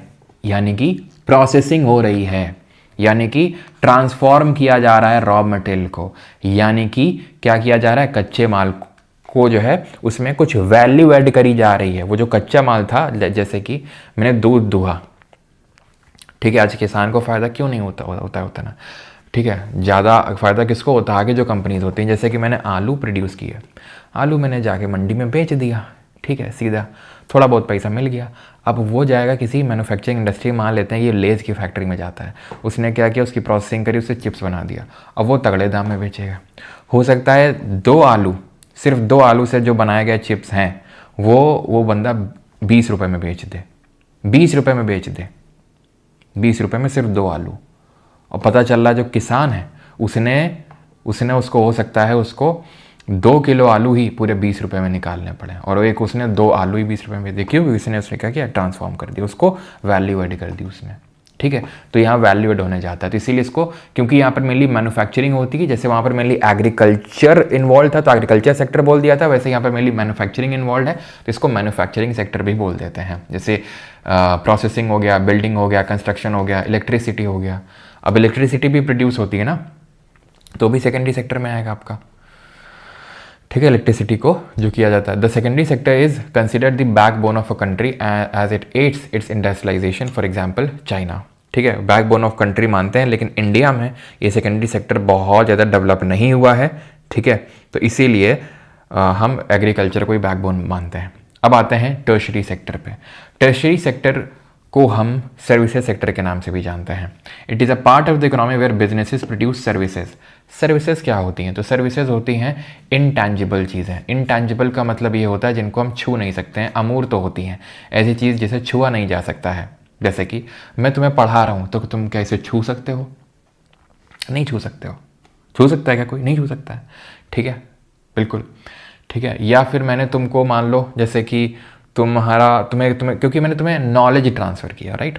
मान लो कि तुम कॉमेडी शो में गए तो उसने तुम्हें कुछ दिया, या फिर मैंने तुम्हें कुछ दिया, सामान दिया, नहीं दिया, सामान नहीं दिया, सामान देता तो टैंजिबल होता, छू सकते थे, ठीक है। सिंपल ऐसे समझो कि ऐसे समझो, ऐसे समझो, ऐसे समझो, ऐसे समझो। जैसे मान लो कि तुम किसी रेस्टोरेंट में गए, ठीक है। अब रेस्टोरेंट वाले ने तुम्हें खाना परोसा, खाना क्या छू सकते हो, खा रहे हो, छू सकते हो, that is a tangible thing, ठीक। लेकिन मान लो कि वो जो तुमने उसको टिप दी वेटर को, क्यों? क्योंकि उसने बहुत अच्छे से तुमको सर्विसेज दी। क्या क्या सर्विसेज दी? जो तुम मांग रहे हो वो तुम्हें ला के दे रहा है, तुमसे हंस के बात कर रहा है, ठीक है। तो वो सामान के लिए तुमने उसको पे नहीं किया, उस सर्विस के लिए पे किया, ठीक। तो ऐसे सेक्टर को हम सर्विस सेक्टर बोलते हैं। इसे सेवा क्षेत्र के रूप में भी जाना जाता है। एग्जाम्पल टीचिंग हो गया, ट्रांसपोर्टेशन हो गया। अब अगर मैं एक जगह से सामान दूसरी जगह लेके जा रहा हूँ तो मैंने सामान तो कुछ नया नहीं बना दिया, मैंने तो बस उसको ट्रांसपोर्ट किया, यानी मैंने सर्विस दी। हॉस्पिटैलिटी यानी कहीं होटल में जाके रुकते हो तो ऐसा तो नहीं कि उसके एवज में तुमको कुछ मिलता है। वो बात अलग है, तुम वहाँ से शैम्पू वैम्पू चुरा लाओ, लेकिन तुमको ऐसा मिलता तो कुछ नहीं है, तुमको सर्विस दी जाती है कि वहाँ तुम्हें रह सकते हो। तो वो क्या है? आपका service sector. Advertising, retail, hospitality, health care, ये सब सर्विस सेक्टर में आएंगे, ओके। जैसे इनको रेड कॉलर जॉब्स बोलते हैं, वैसे इनको ब्लू कॉलर जॉब्स बोलते हैं, ठीक है, ब्लू कॉलर जॉब्स बोलते हैं। एंड वैसे इनको वाइट कॉलर जॉब्स बोलते हैं, ठीक है। Blue collar jobs involve physical labour and the use of practical skill, ठीक है। दीज जॉब्स इन, तो ये हम देख चुके हैं। ब्लू कॉलर जॉब्स आपका सेकेंडरी सेक्टर वाला है, ठीक है। अब आते हैं क्वार्टरनरी में। क्वार्टरनरी क्या है? तो एक्चुअल में जो टर्शरी सेक्टर है ना, इसको सब डिवाइड कर देते हैं, यानी इसी को दो और पार्ट में डिवाइड कर देते हैं, क्वार्टरनरी और क्वीनरी। क्यों? देखो ऐसे समझो कि मान लो कि एक वेटर है जिसको आपने टिप दी उसके सर्विसेज के लिए। एक मैं हूँ जिसको तुम पैसा दे रहे हो, ठीक है। तो तुमने वेटर को पे किया, मुझको पे किया। अब अगर देखा जाए तो वेटर जो है वो मेरा काम क्या कर सकता है? बिल्कुल कर सकता है, लेकिन अभी के लिए तो नहीं कर सकता है। वो क्यों?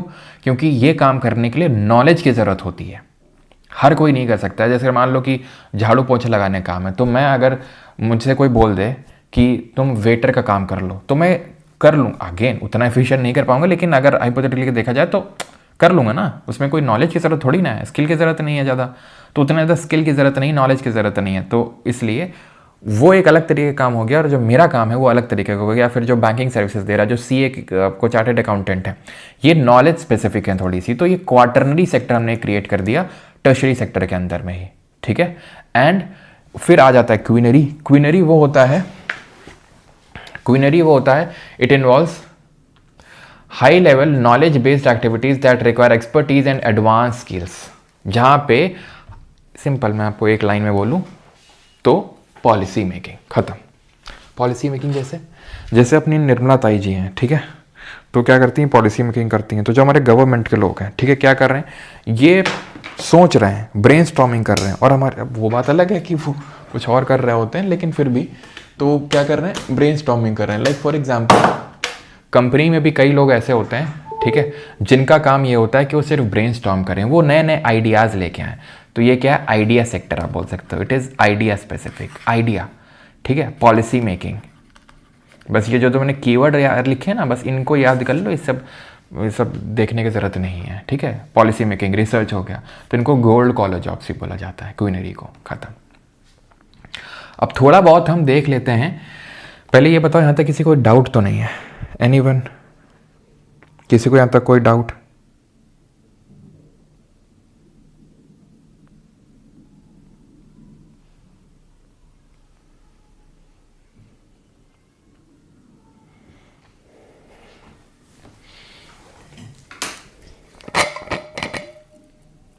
सर आपने पूरब जाके, अच्छा वो ऑल इज हेल।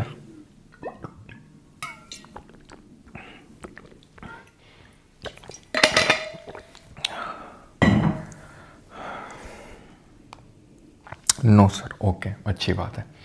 तो अब आ लेते हैं यहाँ पे देखते हैं कि प्राइमरी सेक्टर में, सेकेंडरी सेक्टर में, टर्शरी सेक्टर में कितने लोग काम करते हैं और उनका जीडीपी में कंट्रीब्यूशन कितना है।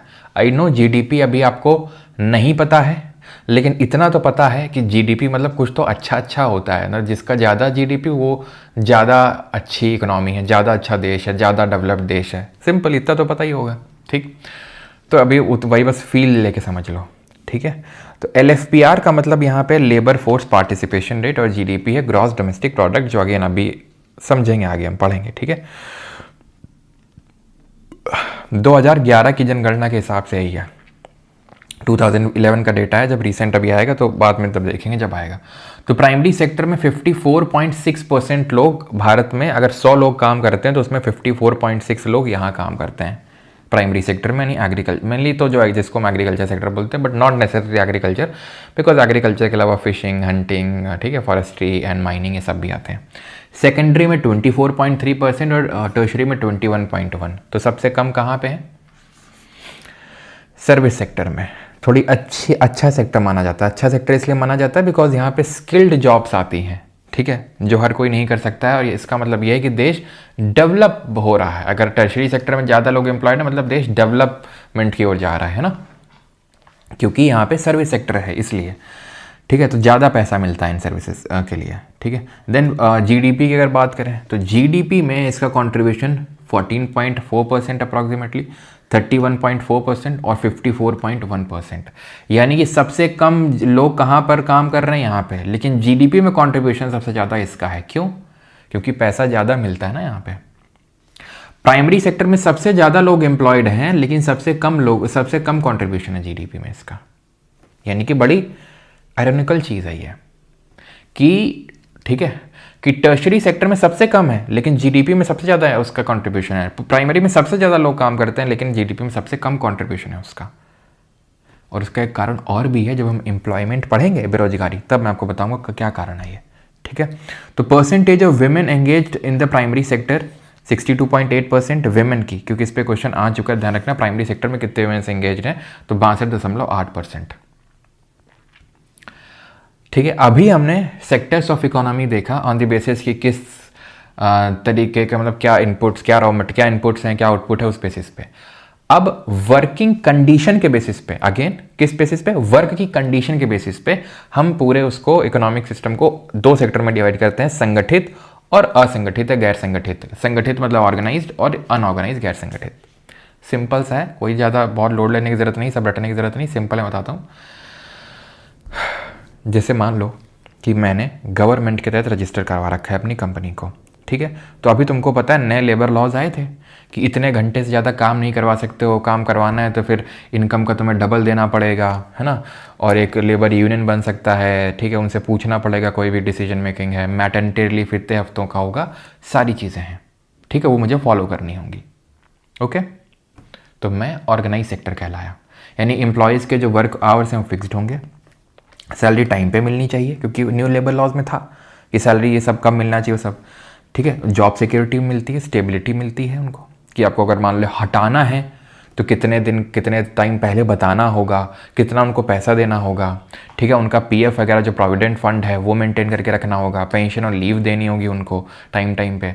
लेकिन अनऑर्गेनाइज सेक्टर में क्या होता है? ऐसा कुछ नहीं होता है। चले जाओ अपने परचून के दुकान में, वो जो छोटा सा लड़का जिसको तुम छोटू बुलाते हो, छोटू नमक ले आओ, छोटू ये ले आओ, वो बेचारा जब जाओ तुम, हमेशा काम करता है, संडे को भी काम करता है, वो ओवर टाइम भी करवाते हैं। क्यों? क्योंकि गवर्नमेंट के अंदर वो रजिस्टर्ड नहीं है, यानी कि वर्किंग आवर्स इरेगुलर हैं, वेरी रेगुलरली, ठीक है, वेरी करते हैं। वेजेस ऑफन इरेगुलर हैं, कभी डिले भी हो जाते हैं, क्योंकि कोई है ही नहीं ना वो देखने वाला, ठीक है, क्योंकि आपको इसमें फाइलिंग नहीं करनी है। Workers don't have job security and stability, कोई बेनिफिट नहीं मिलते हैं, और जो रूल्स एंड लेबर लॉज हैं वो यूजुअली फॉलो नहीं किए जाते हैं। इंडिया में गेस कर सकते हैं कितने लोग अनऑर्गेनाइज सेक्टर में काम करते होंगे? कितने लोग? Any guess? मोर देन 90% लोग अनऑर्गेनाइज सेक्टर में आज भी काम करते हैं। इसीलिए गवर्नमेंट ने एक पोर्टल डेवलप किया था, ई श्रम portal,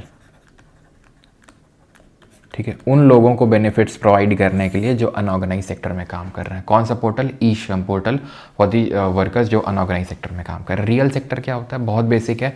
it is real sector of an economy refers to the economic sector which brings about the production of goods and services through combined utilisation of raw materials and other production factors such as labour force, land and capital. देखो,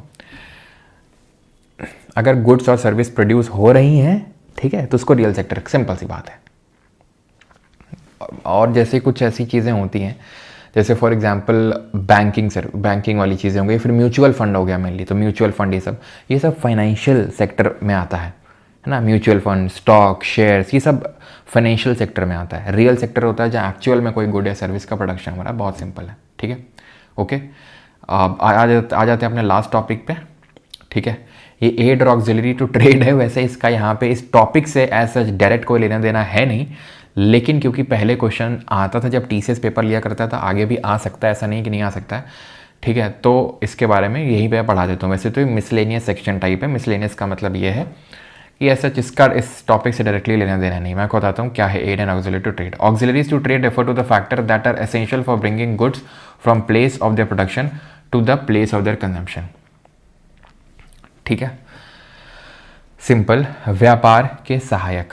देखो, कोई भी चीज़ produce करने के लिए मुझे raw material चाहिए, वो सहायक नहीं है। वो अगर होगा नहीं तो वो प्रोडक्शन हो ही नहीं सकता है।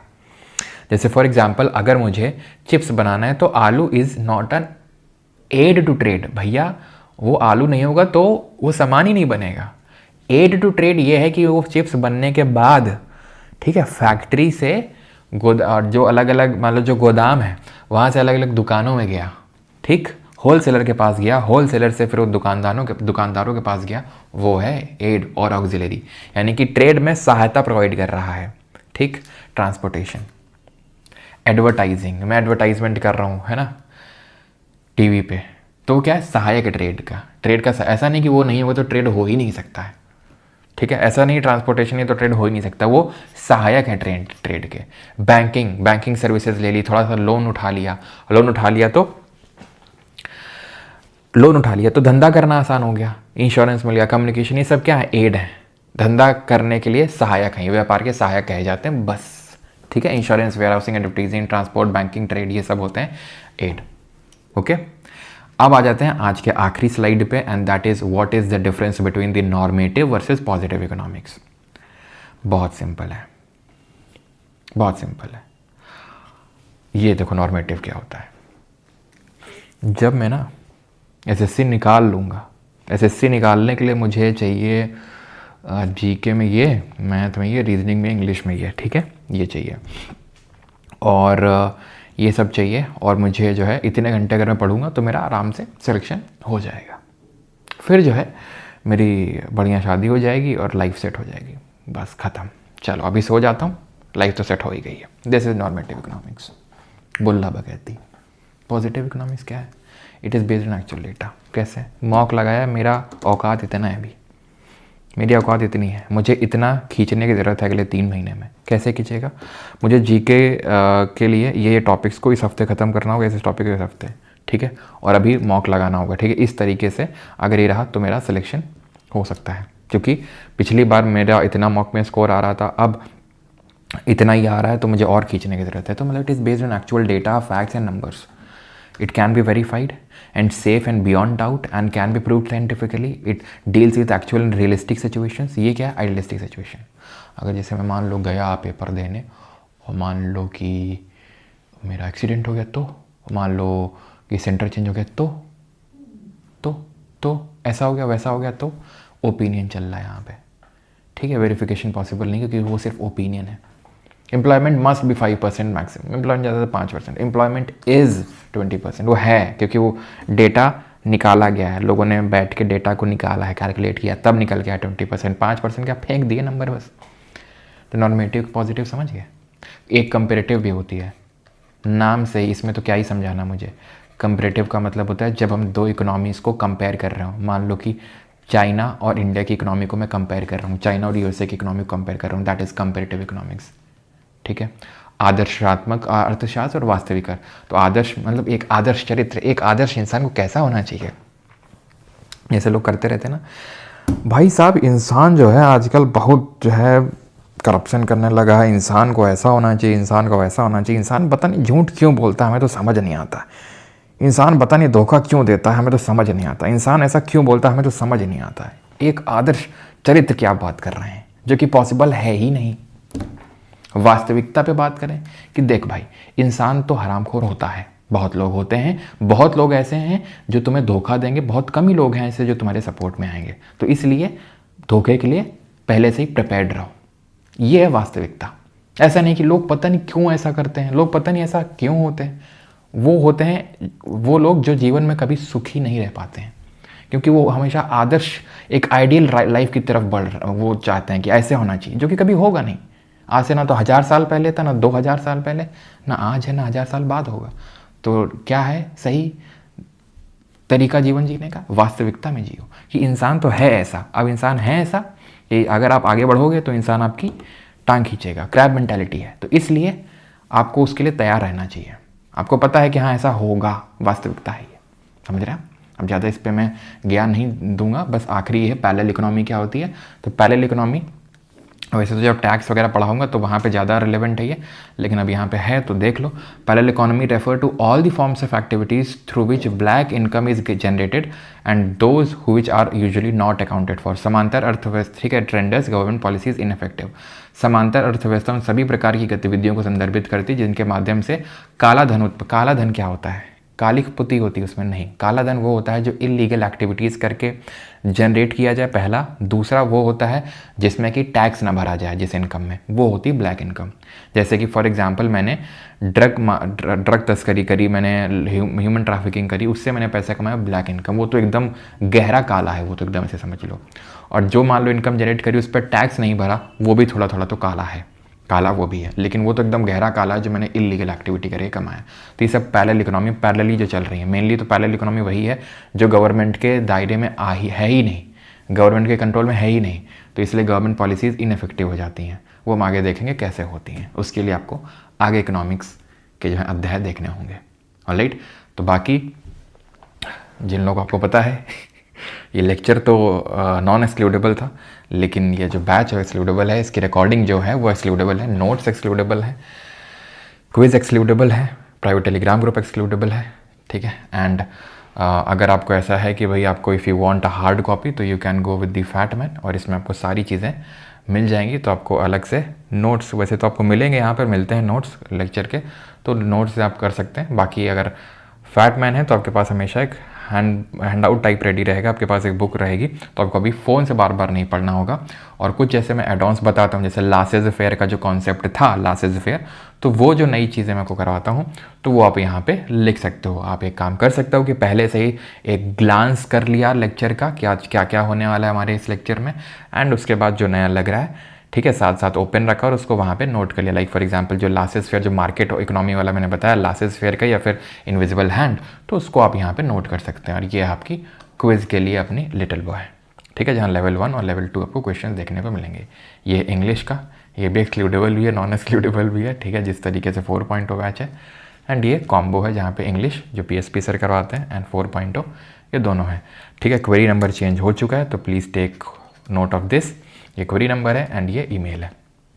तो सॉरी, ये नहीं है, आई एम रियली सॉरी, ठीक है, ये नहीं है, ये है नंबर, ठीक है। अभी इस पे व्हाट्सएप क्योंकि बंद कर दिया गया है, इतना ज़्यादा मैसेजेस आए थे कि स्पैम में काउंट करके उसको बंद कर दिया, तो ये अभी नया नंबर है। Okay, thank you. अब लगाते हैं क्वेश्चंस, ठीक है, क्वेश्चंस लगाते हैं। ये रहे क्वेश्चंस, चलिए क्वेश्चन लगाएं। और बाकी लोग जो लोग जा सकते हैं जिनको क्वेश्चन से बहुत एलर्जी हो तो, ठीक है। चलो पहला ये करो question, which of the following central features is not associated with capitalist economy. निम्नलिखित में से कौन सी पूंजीवादी अर्थव्यवस्था से संबंध मुख्य विशेषता में शामिल नहीं है। ये तो शुरू होते ही ख़त्म हो गया, ओहो। एड और ऑक्सिलरी समझा दो सर एक बार। अंशुल यादव, मैं कितना बेसिक एकदम मैंने एकदम सिंपल टर्म से समझाया, तुम पक्का सो गए होगे उस टाइम पे, लेकिन खैर कोई नहीं।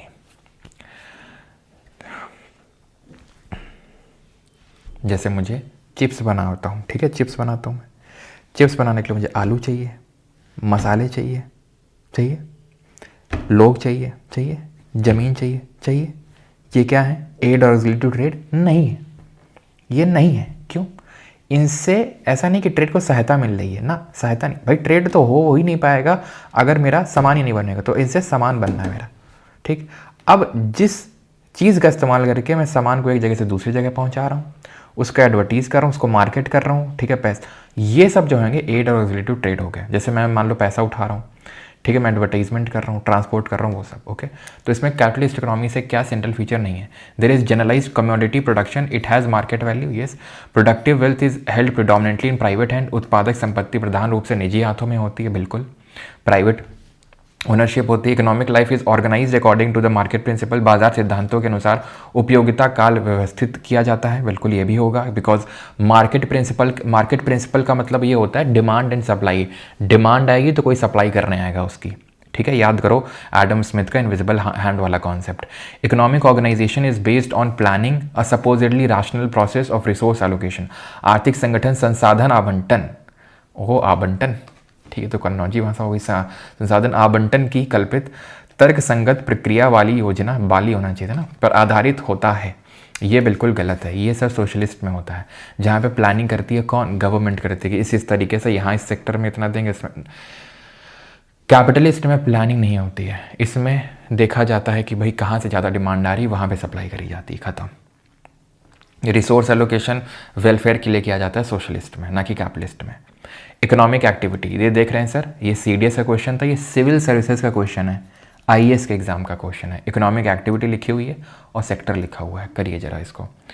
Storage of agricultural produce secondary sector, dairy farm primary sector, mineral exploration tertiary और वेविंग क्लॉथ सेकेंडरी। सीधा उठाओ सबसे पहले, अभी यहाँ पे ये नहीं कि कौन है, ठीक है, पहले बड़ा आसान होता था जब 1 2 2 3 3 4 इस तरीके से कुछ ऑप्शंस होते थे एलिमिनेट करने में, लेकिन अभी थोड़ा सा काइंड ऑफ प्रॉब्लम हो सकती है अगर ऐसे आते हैं तो हमें पता है कि मिनरल एक्सप्लोरेशन कर रहे हैं यानी माइनिंग कर रहे हैं, माइनिंग कर रहे हैं तो भैया टर्शरी तो नहीं होगा ये, अगर माइनिंग कर रहे हैं तो ये तो प्राइमरी में आएगा, तो गलत हो जाएगा, ठीक है, प्राइमरी में आएगा। खनिज क्यों, क्योंकि डायरेक्टली नेचर से जुड़ी एक्टिविटी है। डेयरी फार्म, अब डेयरी फार्म है, वेविंग क्लॉथ है, वेविंग क्लॉथ क्या है, कपड़ा बना रहे हैं, जैसे मान लो कि मेरी शर्ट है, टी शर्ट है, कपड़ा बनना है, ठीक है, तो ये कहीं बना होगा इंडस्ट्री में, मैन्युफैक्चर हुआ होगा, तो सेकेंडरी सेक्टर है, बिल्कुल सही बात है ना, कहीं से सिल्क निकाला गया होगा वो प्राइमरी होगा, लेकिन ये जो है ये आपका सेकेंडरी ही आएगा, ठीक। एग्रीकल्चर प्रोड्यूस को स्टोर कर रहे हैं, भैया एग्रीकल्चर जैसे खेती बाड़ी कर रहे हैं, धान काट रहे हैं, सब कर रहे हैं, वो प्राइमरी है, लेकिन उसको कहीं स्टोर कर रहे हैं, स्टोरेज, जैसे कि मान लो कि तुम आए मेरे पास, भैया अनाज थोड़ा सा रखना था, तो तुमने अनाज रख दिया और अपना अनाज लेके चले गए, मैंने तुमको कोई सामान दिया, मैंने तुमको सर्विस दी कि आओ मेरे यहाँ स्टोरेज है, रख लो आके, सर्विस टर्शरी सेक्टर में आता है, गलत। एंड डेयरी फार्म बिल्कुल प्राइमरी में आएगा, डेयरी फार्म, ठीक है, 2 and 4 ओनली 2, ठीक, चलो सिंपल, यहाँ पे ऐसे ही देखो, टर्शरी सेकेंडरी में जब डाउट हो तो ऐसा समझो कुछ मिला क्या उसके बदले में, स्टोरेज के बदले में कुछ मिला क्या, ना कुछ सामान मिला क्या, ना सामान नहीं मिला, सेवा मिली है, सामान अगर मिलता तो सेकेंडरी होता। रियल सेक्टर ऑफ इकोनॉमी, ये भी सिविल सर्विसेज का क्वेश्चन है, 2022 में क्वेश्चन पूछा गया है, करिए जरा, रियल सेक्टर कौन सा इसमें से, निम्नलिखित में से कौन सा वास्तविक क्षेत्रक का निर्माण करते हैं, फार्मर्स हार्वेस्टिंग देयर क्रॉप, बिल्कुल होगा, textile mill converting raw cotton into fabric, कुछ तो बन रहा है, बैंकिंग सर्विसेज या कॉर्पोरेट बॉडी इशूइंग रुपी, ये सब नहीं आएंगी, जो भी सर्विसेज ये वाली होती हैं बैंकिंग सर्विसेज, ये फाइनेंशियल सेक्टर में आती हैं। अगेन इस पे SSC में, रेलवे में कभी आज तक क्वेश्चन तो मैंने नहीं देखा, लेकिन ठीक है, फिर भी पता होना चाहिए। The activities of services focused on creation, rearrangement and interpretation of new and existing ideas are refer to as, अब आराम से कर सकते हो, क्यों, क्योंकि मैंने तुमको 2 कीवर्ड दिए थे, एक आइडिया और एक पॉलिसी मेकिंग, किस में आ रहे थे, gold collar jobs, that is quinary activities, जो कि टर्शरी के अंदर में आ रहे हैं। क्वार्टरनरी क्या है, क्वार्टरनरी है जहाँ पे नॉलेज सेक्टर बोल रहे हैं, जहाँ पे नॉलेज बेस्ड एक्टिविटीज है, क्विनरी में पॉलिसी मेकिंग या डिसीजन मेकिंग। अब जो क्वेश्चन छोड़ा था पहला वाला वो कर लेते हैं। Among the following countries where did the idea of social market economy emerge in 1950, निम्नलिखित में से किस देश में 1950 के दशक में सामाजिक बाजार अर्थव्यवस्था का विचार सामने आया था, जर्मनी में। एक चीज़ ध्यान रखना, जो सोशलिज्म है ना, सोशलिज्म, इसको हम एक और नाम से जानते हैं, पता है क्या? इसको हम बोल देते हैं स्टेट कैपिटलिज्म। ध्यान रखना अगर कभी पूछ ले तो, वैसे या तो यहीं पे मैं लिख देता हूँ, ठीक है। सोशलिज्म को स्टेट कैपिटलिज्म बोलते हैं। क्यों? क्योंकि सोशलिज्म में कौन सब चीज़ डिसाइड कर रहा है? यहाँ प्राइवेट डिसाइड कर रहा था वो ना, यहाँ पे कौन डिसाइड कर रहा है? वो स्टेट, यानी कि वो गवर्नमेंट डिसाइड कर रही है। लेकिन कैपिटलिज्म क्यों बोल रहे हैं? क्योंकि एक तरीके से वो डिसाइड कर रहा है कि कौन कितने घंटे काम करेगा, कौन क्या करेगा, यानी कि है ये भी एक तरीके का ही कैपिटलिज्म। ऐसा कुछ इकोनॉमिस्ट का कहना है, मानना है, ठीक है। ऐसा कुछ इकोनॉमिस्ट का कहना है कि यहाँ पर भी लिबर्टी फ्रीडम उतनी रहती नहीं है जितना कैपिटलिज्म में। अगर कोई मान लो कि तुम्हारा खून चूस रहा है, हो सकता है कि सरकार तुम्हारा खून चूस रही हो, तो है तो एक तरीके कैपिटलिज्म, लेकिन कर कौन रहा है? सरकार, तो इसलिए स्टेट कैपिटलिज्म, ठीक है। विच of the following is an example of capital good? अभी रिसेंटली जो दिल्ली पुलिस का एग्जाम हुआ था उसमें पूछा गया, पब्लिक गुड का एग्जाम्पल पूछ रहा है। Public transport, private parks, police services या फिर इलेक्ट्रिसिटी। अब पब्लिक गुड क्या होते हैं? नॉन एक्सक्लूडेबल और नॉन रिवाल्वरस, यानी कि फ्री होते हैं, ओके, एंड उनका कंजम्पशन किसी दूसरे के कंजम्पशन को अफेक्ट नहीं करता है। सिंपल सी बात है कि नहीं है? अब पब्लिक ट्रांसपोर्ट की अगर बात करेंगे तो पब्लिक ट्रांसपोर्ट क्या है? पब्लिकली है, ठीक है, लेकिन पैसा देना पड़ता है। ट्रेन में जाते हो, मेट्रो में जाते हो, बस में जाते हो, ऐसा तो नहीं कि फ्री में घुस गए चढ़ गए, वो बात अलग है। दिल्ली में फ्री महिलाओं के लिए है, ठीक है, तो एक्सक्लूडेबल है ना ये, तो public good. Private parks private है, नाम में ही प्राइवेट है ये तो, ठीक है, नाम में प्राइवेट है। प्राइवेट है का मतलब कि भाई एक्सक्लूडेबल भी और रिवाल्वरस भी है, ठीक है। पुलिस सर्विसेज, इसके लिए तुमको पैसा नहीं देना, वो बात अलग है कि वो मांग लेते हैं, ठीक है, 500 की पत्ती वो, ठीक है, लेकिन वैसे तो नॉन एक्सक्लूडेबल है, फ्री है और नॉन रिवाल्वरस है। यानी कि तुमने अगर पुलिस सर्विस ले ली तो ऐसा नहीं कि दूसरे की पुलिस सर्विस अफेक्ट हो जाएगी। इलेक्ट्रिसिटी एक्सक्लूडेबल है, पैसा लगता है बिजली का, वो बात अलग है। तुम कटिया डाल ले होते हो रात में छुप के कि कौन देख ना पाए। क्यों? कौन है यहाँ पे? सही बताना बेटा, कटिया जो डालता है। Under the laissez faire economic theory what is the role of the government? Delhi police बता। तो total control of the economy बताओ। लासेस फेयर मैं नहीं बताऊंगा, जल्दी बता। घूस, हाँ, तो क्या होगा? जहाँ पर इंटरफेयर ना करे गवर्नमेंट इकोनॉमिक अफेयर्स में, खेलने दो जैसा मार्केट खेल रहा है। What term refers to the process of rapid integration or interconnection between countries due to greater foreign investment, trade and movement of goods, services and technology? क्या बोलते हैं उसको? मैंने पढ़ाया नहीं है, आंसर इसका वैसे तो बी होगा, लेकिन अभी पढ़ाया नहीं मैंने आपको। Which economic concept is known as the invisible hand? Invisible hand किस आर्थिक अवधारणा को अदृश्य हाथ के नाम से जाना जाता है? बताइए।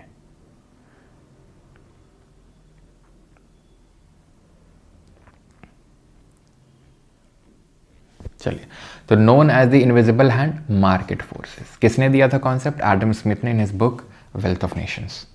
What was a key feature of the barter? अभी नहीं पढ़े, मनी एंड बैंकिंग पढ़ेंगे, वैसे आंसर ऑप्शन नंबर ए होगा, लेकिन अभी पढ़ा नहीं है, ठीक है। Choose the correct statement regarding the public goods. तो सार्वजनिक वस्तुओं के संबंध में सही कथन का चयन करिए पब्लिक गुड के बारे में, बताइए जल्दी से। नॉन एक्सक्लूडेबल और नॉन रिवाल्वरस होते हैं, option number A. In economics what does the opportunity cost refer to? अर्थशास्त्र में अवसर लागत किसे संदर्भित करती है? तो क्या है, जल्दी से बताओ। एक टैक्स, एक डिस्काउंट है, एक टोटल मनी है। The next best alternative forgone, अगला सर्वोत्तम विकल्प जो छूट गया। Software development and scientific research are activities associated with which sector? Primary, secondary, tertiary या क्वार्टरनरी? सॉफ्टवेयर डेवलपमेंट और साइंटिफिक रिसर्च किस में आएगा? ये तो आएगा नहीं, टर्शरी क्वार्टरनरी में डाउट हो सकता है, लेकिन ये नॉर्मल काम तो है नहीं, नॉलेज बेस्ड एक्टिविटीज़ हैं, तो इसको मैं क्वार्टरनरी में रखूँगा। कंसिडर्ड अ की फोकस ऑफ मैक्रो इकोनॉमिक्स, निम्नलिखित में मैक्रो इकोनॉमिक्स यानी समष्टि अर्थशास्त्र का प्रमुख केंद्र किसे माना जाता है? दिल्ली पुलिस को देख रहे हो कितने क्वेश्चन भर के आए हैं इसी टॉपिक से। Delhi police, Delhi police, Delhi police, Delhi police, Delhi police, Delhi police, Delhi police, Delhi police, Delhi police, देख रहे हो? दिल्ली पुलिस खत्म होने का नाम नहीं ले रहा है। The behaviour of individual consumers, ठीक है, व्यक्तिगत उपभोक्ताओं का व्यवहार नहीं, इंडिविजुअल का नहीं। Allocation of resources and specifics नहीं, ओवरऑल इकोनॉमी की बात करते हैं, स्पेसिफिक मार्केट की नहीं। Overall performance and behaviour of the economy, अर्थव्यवस्था का समग्र प्रदर्शन और व्यवहार, option number C. What are the 4 main factors of production, अभी नहीं पढ़ा है, लेकिन आंसर अगर आप जानना चाहते हैं तो ऑप्शन नंबर ए होगा, लेकिन अभी पढ़ा नहीं हम लोगों ने, ठीक है। A steel manufacturing plant belongs to which sector of the economy, steel, ठीक है, तो ये भी हम आगे चल के पढ़ेंगे, ठीक है। वो जो what to produce, how to produce, to whom to produce and what price to sell, वो सारी चीज़ें आगे देखेंगे। Steel manufacturing plant belongs to which sector, तो स्टील मैन्युफैक्चरिंग है, नाम में ये मैन्युफैक्चरिंग, मैन्युफैक्चरिंग सेक्टर किसको बोलते हैं, सेकेंडरी को, blue collar jobs. Which economic sector is commonly referred to as the industrial sector, किस आर्थिक क्षेत्र को आमतौर पर औद्योगिक क्षेत्र कहा जाता है, primary sector, secondary sector, tertiary sector, services sector. Industrial sector किसको बोलते हैं, तो ये सेकेंडरी को बोलते हैं। देख रहे हो भैया मेरे, दिल्ली पुलिस खत्म ना हो रहा है अभी तक। पब्लिक गुड रेफर टू, सार्वजनिक वस्तु, ये पूरे इकोनॉमी से क्वेश्चन नहीं दिल्ली पुलिस के, जो आज पढ़े हैं उसके सिर्फ क्वेश्चन है। Goods produce only by government, goods that are excludable, goods accessible to all and non rivalrous, goods exported abroad. Yes, देखो तो गवर्नमेंट तो प्रोड्यूस कर रही थी मेट्रो रेलवे, ये तो क्या पब्लिक गुड हो गया था? नहीं, पब्लिक गुड है जो एक्सेसिबल हो सभी को, नहीं नॉन एक्सक्लूडेबल हो और नॉन राइवल हो, सिंपल, ठीक है, नॉन एक्सक्लूडेबल और नॉन राइवलरस हो। Banking, transport and teaching are all examples of which economic sector, banking, transport, teaching, क्या है ये सब, क्या है ये सब, टर्शरी सेक्टर। सर्विस सेक्टर ले, अब ये सब बेसिक बेसिक से क्वेश्चन है, ये पढ़ा नहीं है, छोड़ सकते हो अभी। बताओ क्या, देख लो दिल्ली पुलिस खत्म ही नहीं हो रहा भाई, अब जा खत्म हुआ है। ये सब करना खुद से, बेसिक से क्वेश्चन एकदम CHSL वाला करो। In the context of public goods, non rivalries stands for, देख रहे हो कितने क्वेश्चन आए इस टॉपिक से। One persons use reduces the another's use, non rivalries, गैर प्रतिस्पर्धी। एक पर्सन का यूज रिड्यूसेस अनदर यूज, नहीं ये तो राइवलरस होता है। One person use doesn't reduce another's use, ये होता है non rivalrous. Giffen good वगैरह क्या होते हैं वो सब आगे देखेंगे डिमांड एंड सप्लाई वाले चैप्टर में। Again CHSL 2025, which of the following statement is correct regarding the public good, सार्वजनिक वस्तुओं के संबंध में निम्नलिखित में से कौन सा कथन सही है। Clothes are an example of public good, कपड़े सार्वजनिक वस्तु का एक उदाहरण है। अच्छा ऐसा ही क्या, पब्लिक गुड है? सरकार बना रही है। It can be provided through the market mechanism.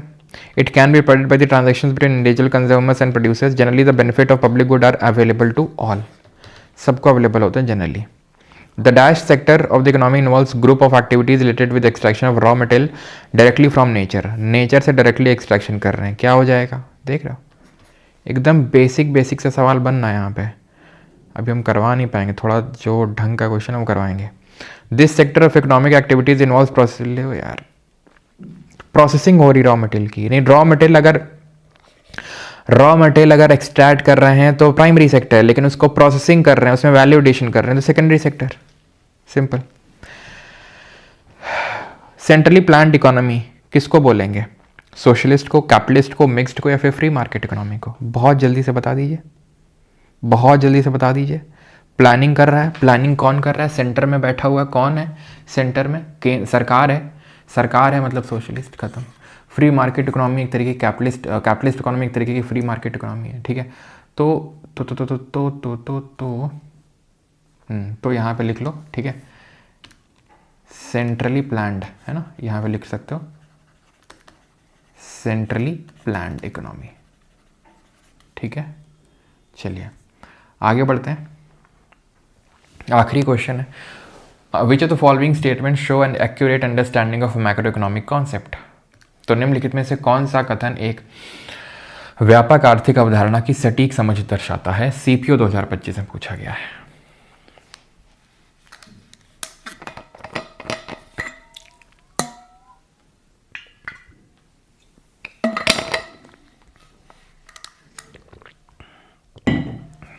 Which of the following statement shows an accurate understanding of macro economic concept? तो कौन सा स्टेटमेंट है? तो ये हमारा GDP includes earnings sent home by citizens working abroad.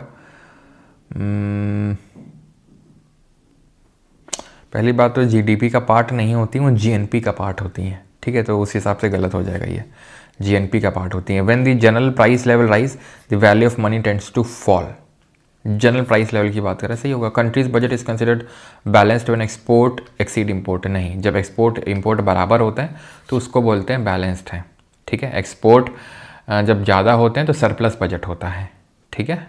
Central bank controls inflation mainly through changes in income tax rate. नहीं भाई, I know कि हमने ना ये पढ़ा है, ना ये पढ़ा है, ना ये पढ़ा है, ठीक है। अभी हमने ये सब नहीं पढ़ा है। ये इसमें होता ये है कि सेंट्रल बैंक कंट्रोल नहीं करती टैक्स रेट, वो करती है गवर्नमेंट। आरबीआई नहीं करती, गवर्नमेंट करती है, जिसको फिस्कल पॉलिसी बोलते हैं। Not within the scope of macro economics के कॉन्सेप्ट में कौन नहीं आएगा? National income, total investment, wages of an establishment या टोटल कंजम्पशन।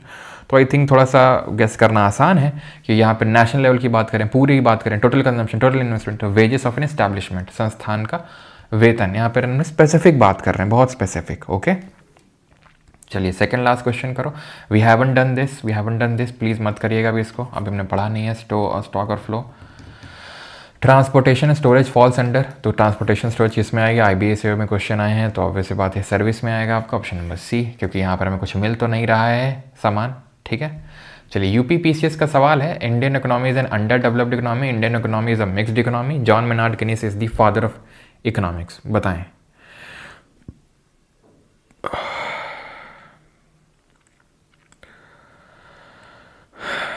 तो हमने पढ़ा है कि father of economics John Maynard Keynes को नहीं, इन्होंने तो 1936 में अपनी वो जनरल थ्योरी ऑफ एम्प्लॉयमेंट वाली किताब लिखी थी। वेल्थ ऑफ नेशंस लिखी थी 1776 में एडम स्मिथ ने।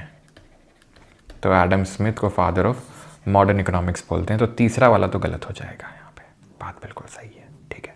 इंडिया मतलब ठीक है, उतनी अच्छी नहीं, इसका मतलब ये थोड़ी ना कि बिल्कुल ही बेकार अंडर डेवलप्ड है। डेवलपिंग इकोनॉमी इंडिया, ठीक है। इंडियन इकोनॉमी डेवलपिंग, और ये मिक्सड वाला तो हमने देखा ही था अभी, यहाँ पे देखिए, ठीक है कि नहीं है मिक्सड। ओके,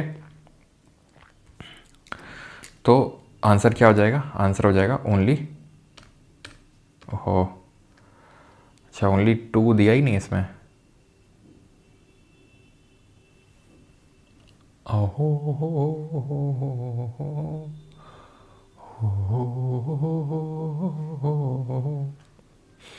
पता नहीं भैया मेरे, यहाँ पे अगर मुझे चुनना है तो तीसरा वाला तो फिर गलत ही मैं करूँगा, ठीक है।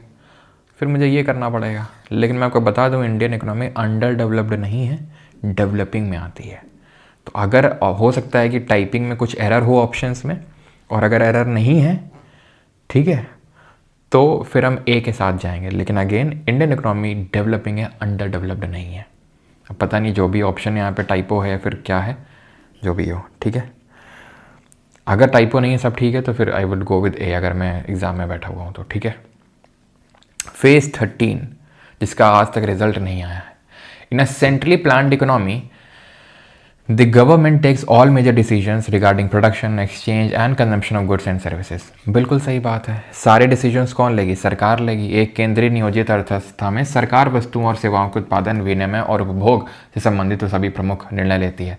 In a market economy economic activities are restricted to physical market places, ठीक है। एक बाजार अर्थव्यवस्था में आर्थिक गतिविधियां भौतिक बाजारों तक ही सीमित होती हैं, ठीक है। Where buyers and sellers must interact face to face. जैसे हम हैं, मैंने अपना एग्जांपल दिया था तुमको कि डिमांड था, मैंने सप्लाई दिया इस तरीके से। क्या मैं स्टूडेंट से फेस टू फेस मिला? फेस की तो बात मत कर देना सर। क्या मैं फेस टू फेस मिला? क्या तुम में से मेरा फेस कोई जानता है, या मैंने तुम्हारा फेस कभी देखा है? नहीं। लेकिन ये क्या है? मार्केट प्लेस ही तो है। तो must interact face to face, ऐसा नहीं कि मैं गले में बैठूंगा, ये ले ले 4.0 ले ले, इंग्लिश का 2.0 ले ले, कॉम्बो ले ले फैटमैन ले ले, ऐसा तो हुआ नहीं। फ्लिपकार्ट से तुमने ऑर्डर कर लिया फैटमैन, अमेजोन से, फ्लिपकार्ट से, तो क्या फेस टू फेस मिले? नहीं। Option number A. अभी we haven't done this, intermediate good, capital good छोड़ेंगे इसको, okay. Which of the following is an example of macro economic, second last question है फेज 13 में। तो निम्नलिखित में से कौन सा एक व्यापक आर्थिक संकेतक का उदाहरण है? तो उदाहरण क्या है आपका? नेशनल एम्प्लॉयमेंट, ठीक है।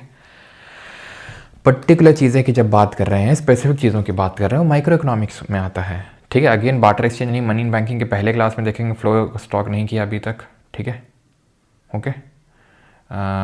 टर्शरी सेक्टर, ठीक है। टर्शरी अब वही है, सिंपल है यार। Tertiary sector of the economy, manufacturing secondary में आता है, पब्लिक एडमिनिस्ट्रेशन, ठीक है। ये आपका इलेक्ट्रिक सप्लाई तो मैन्युफैक्चरिंग में आता है, ठीक है। एंड फॉरेस्ट्री भी आपकी मैन्युफैक्चरिंग प्राइमरी में आती है आपकी, ठीक है, ओके, राइट। हाँ एक सेकेंड, लोक प्रशासन और electric supply services, public administration नहीं होगा इसमें, ठीक है, पबैड, लोक प्रशासन।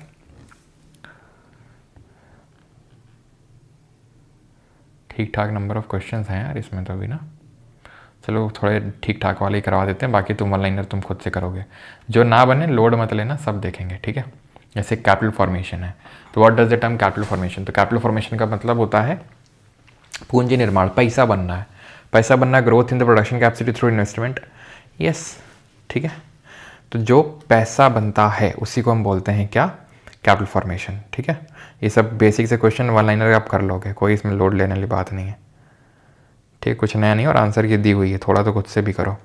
ये वाला करवा देता हूँ, एशरसन डिज़ाइन वाला सीजल 2025 से बना है। In macro economics treating a single commodity as representative of all goods allows simplification of aggregate analysis. Again ये भी पढ़ा है नहीं अभी, लेकिन फिर भी करो, कर सकते हो, ठीक है। ये मैं आपको पढ़ाऊँगा जब सर्कुलर फ्लो ऑफ इकोनॉमी बताऊँगा वहाँ पे, ठीक है। Treating a single commodity as representative of all goods allow simplification, यानी कि इकोनॉमिक्स में अगर आप एक सिंगल कमोडिटी को पकड़ लोगे और उससे डिराइव कर लोगे सारी चीज़ें, तो आसान होगा, वो सारी इकोनॉमी के बारे में तुम्हें बता देगा, क्योंकि हर एक चीज़ के बारे में तुम नहीं जान सकते हो ना। वैसे तो है नहीं, इकोनॉमिस्ट देखते होंगे कि इस सेक्टर ये सेक्टर कैसा परफॉर्म कर रहा है, मान लो सर्विस सेक्टर, तो हर किसी को देखते होंगे, टीचिंग, बैंकिंग, सी सब कुछ, और स्पेसिफिक जा के देखते होंगे सबको, नहीं, एक चीज़ पकड़ते होंगे और उससे जनरलाइज कर लेते होंगे चीज़ों को, क्योंकि हर किसी का आंकड़ा ला पाना और फिर बहुत मुश्किल है, इम्पॉसिबल है, नेक्स्ट इम्पॉसिबल नहीं, इम्पॉसिबल है वो। This is because all individual goods always behave identically and under inflationary trend.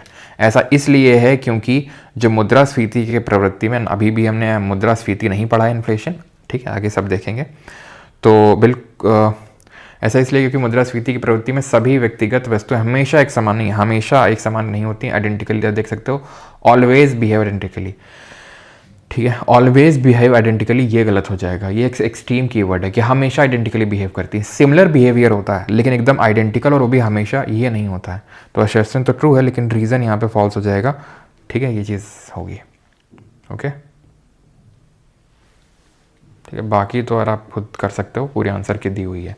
We are done with today's lecture of economics lecture 1।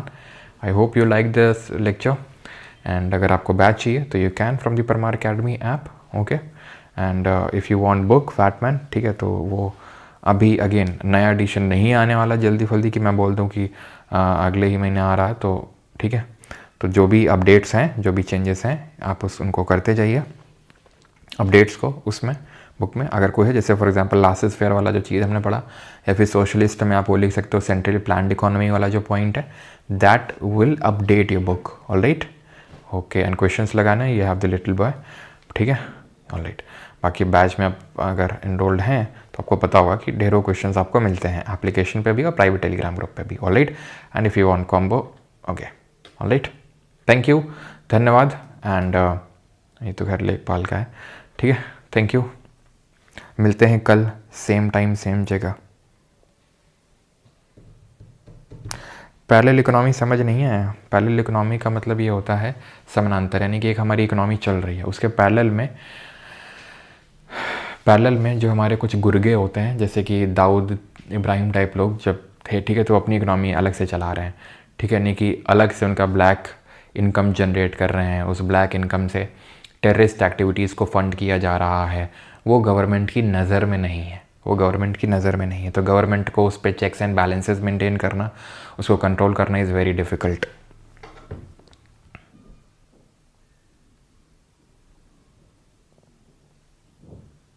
Sir मैं लेट हो गया हूँ, वीडियो 5 मिनट के लिए प्राइवेट मत करिए प्लीज़। अच्छा चलिए कोई नहीं, इकोनॉमी का ये पहला लेक्चर था तो इसको फ्री रखेंगे, ठीक है।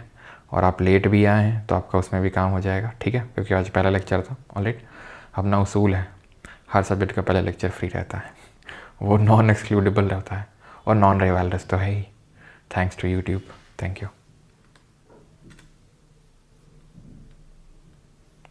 एंड वो नया नंबर भी मैंने बता दिया है, अगर किसी कुछ क्वेरी हो तो यहाँ पर कर सकते हो, ये अपना क्वेरी नंबर है, ठीक है, क्वेरी नंबर है ये, यहाँ पे आप मैसेज कर सकते हो, ठीक है। जो भी आपके अगर कुछ मतलब query number in the sense कि ऐसा नहीं कि सर जीके में डाउट है, कोई मेरा नंबर नहीं है ये, ठीक है।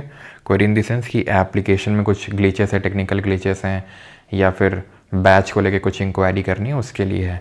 बाकी तो जो लोग बैच में हैं, आपको बैच के अंदर ही, ठीक है, एक सेक्शन मिलता है डाउट का, तो वहाँ पे आप पोस्ट कर सकते हो डाउट।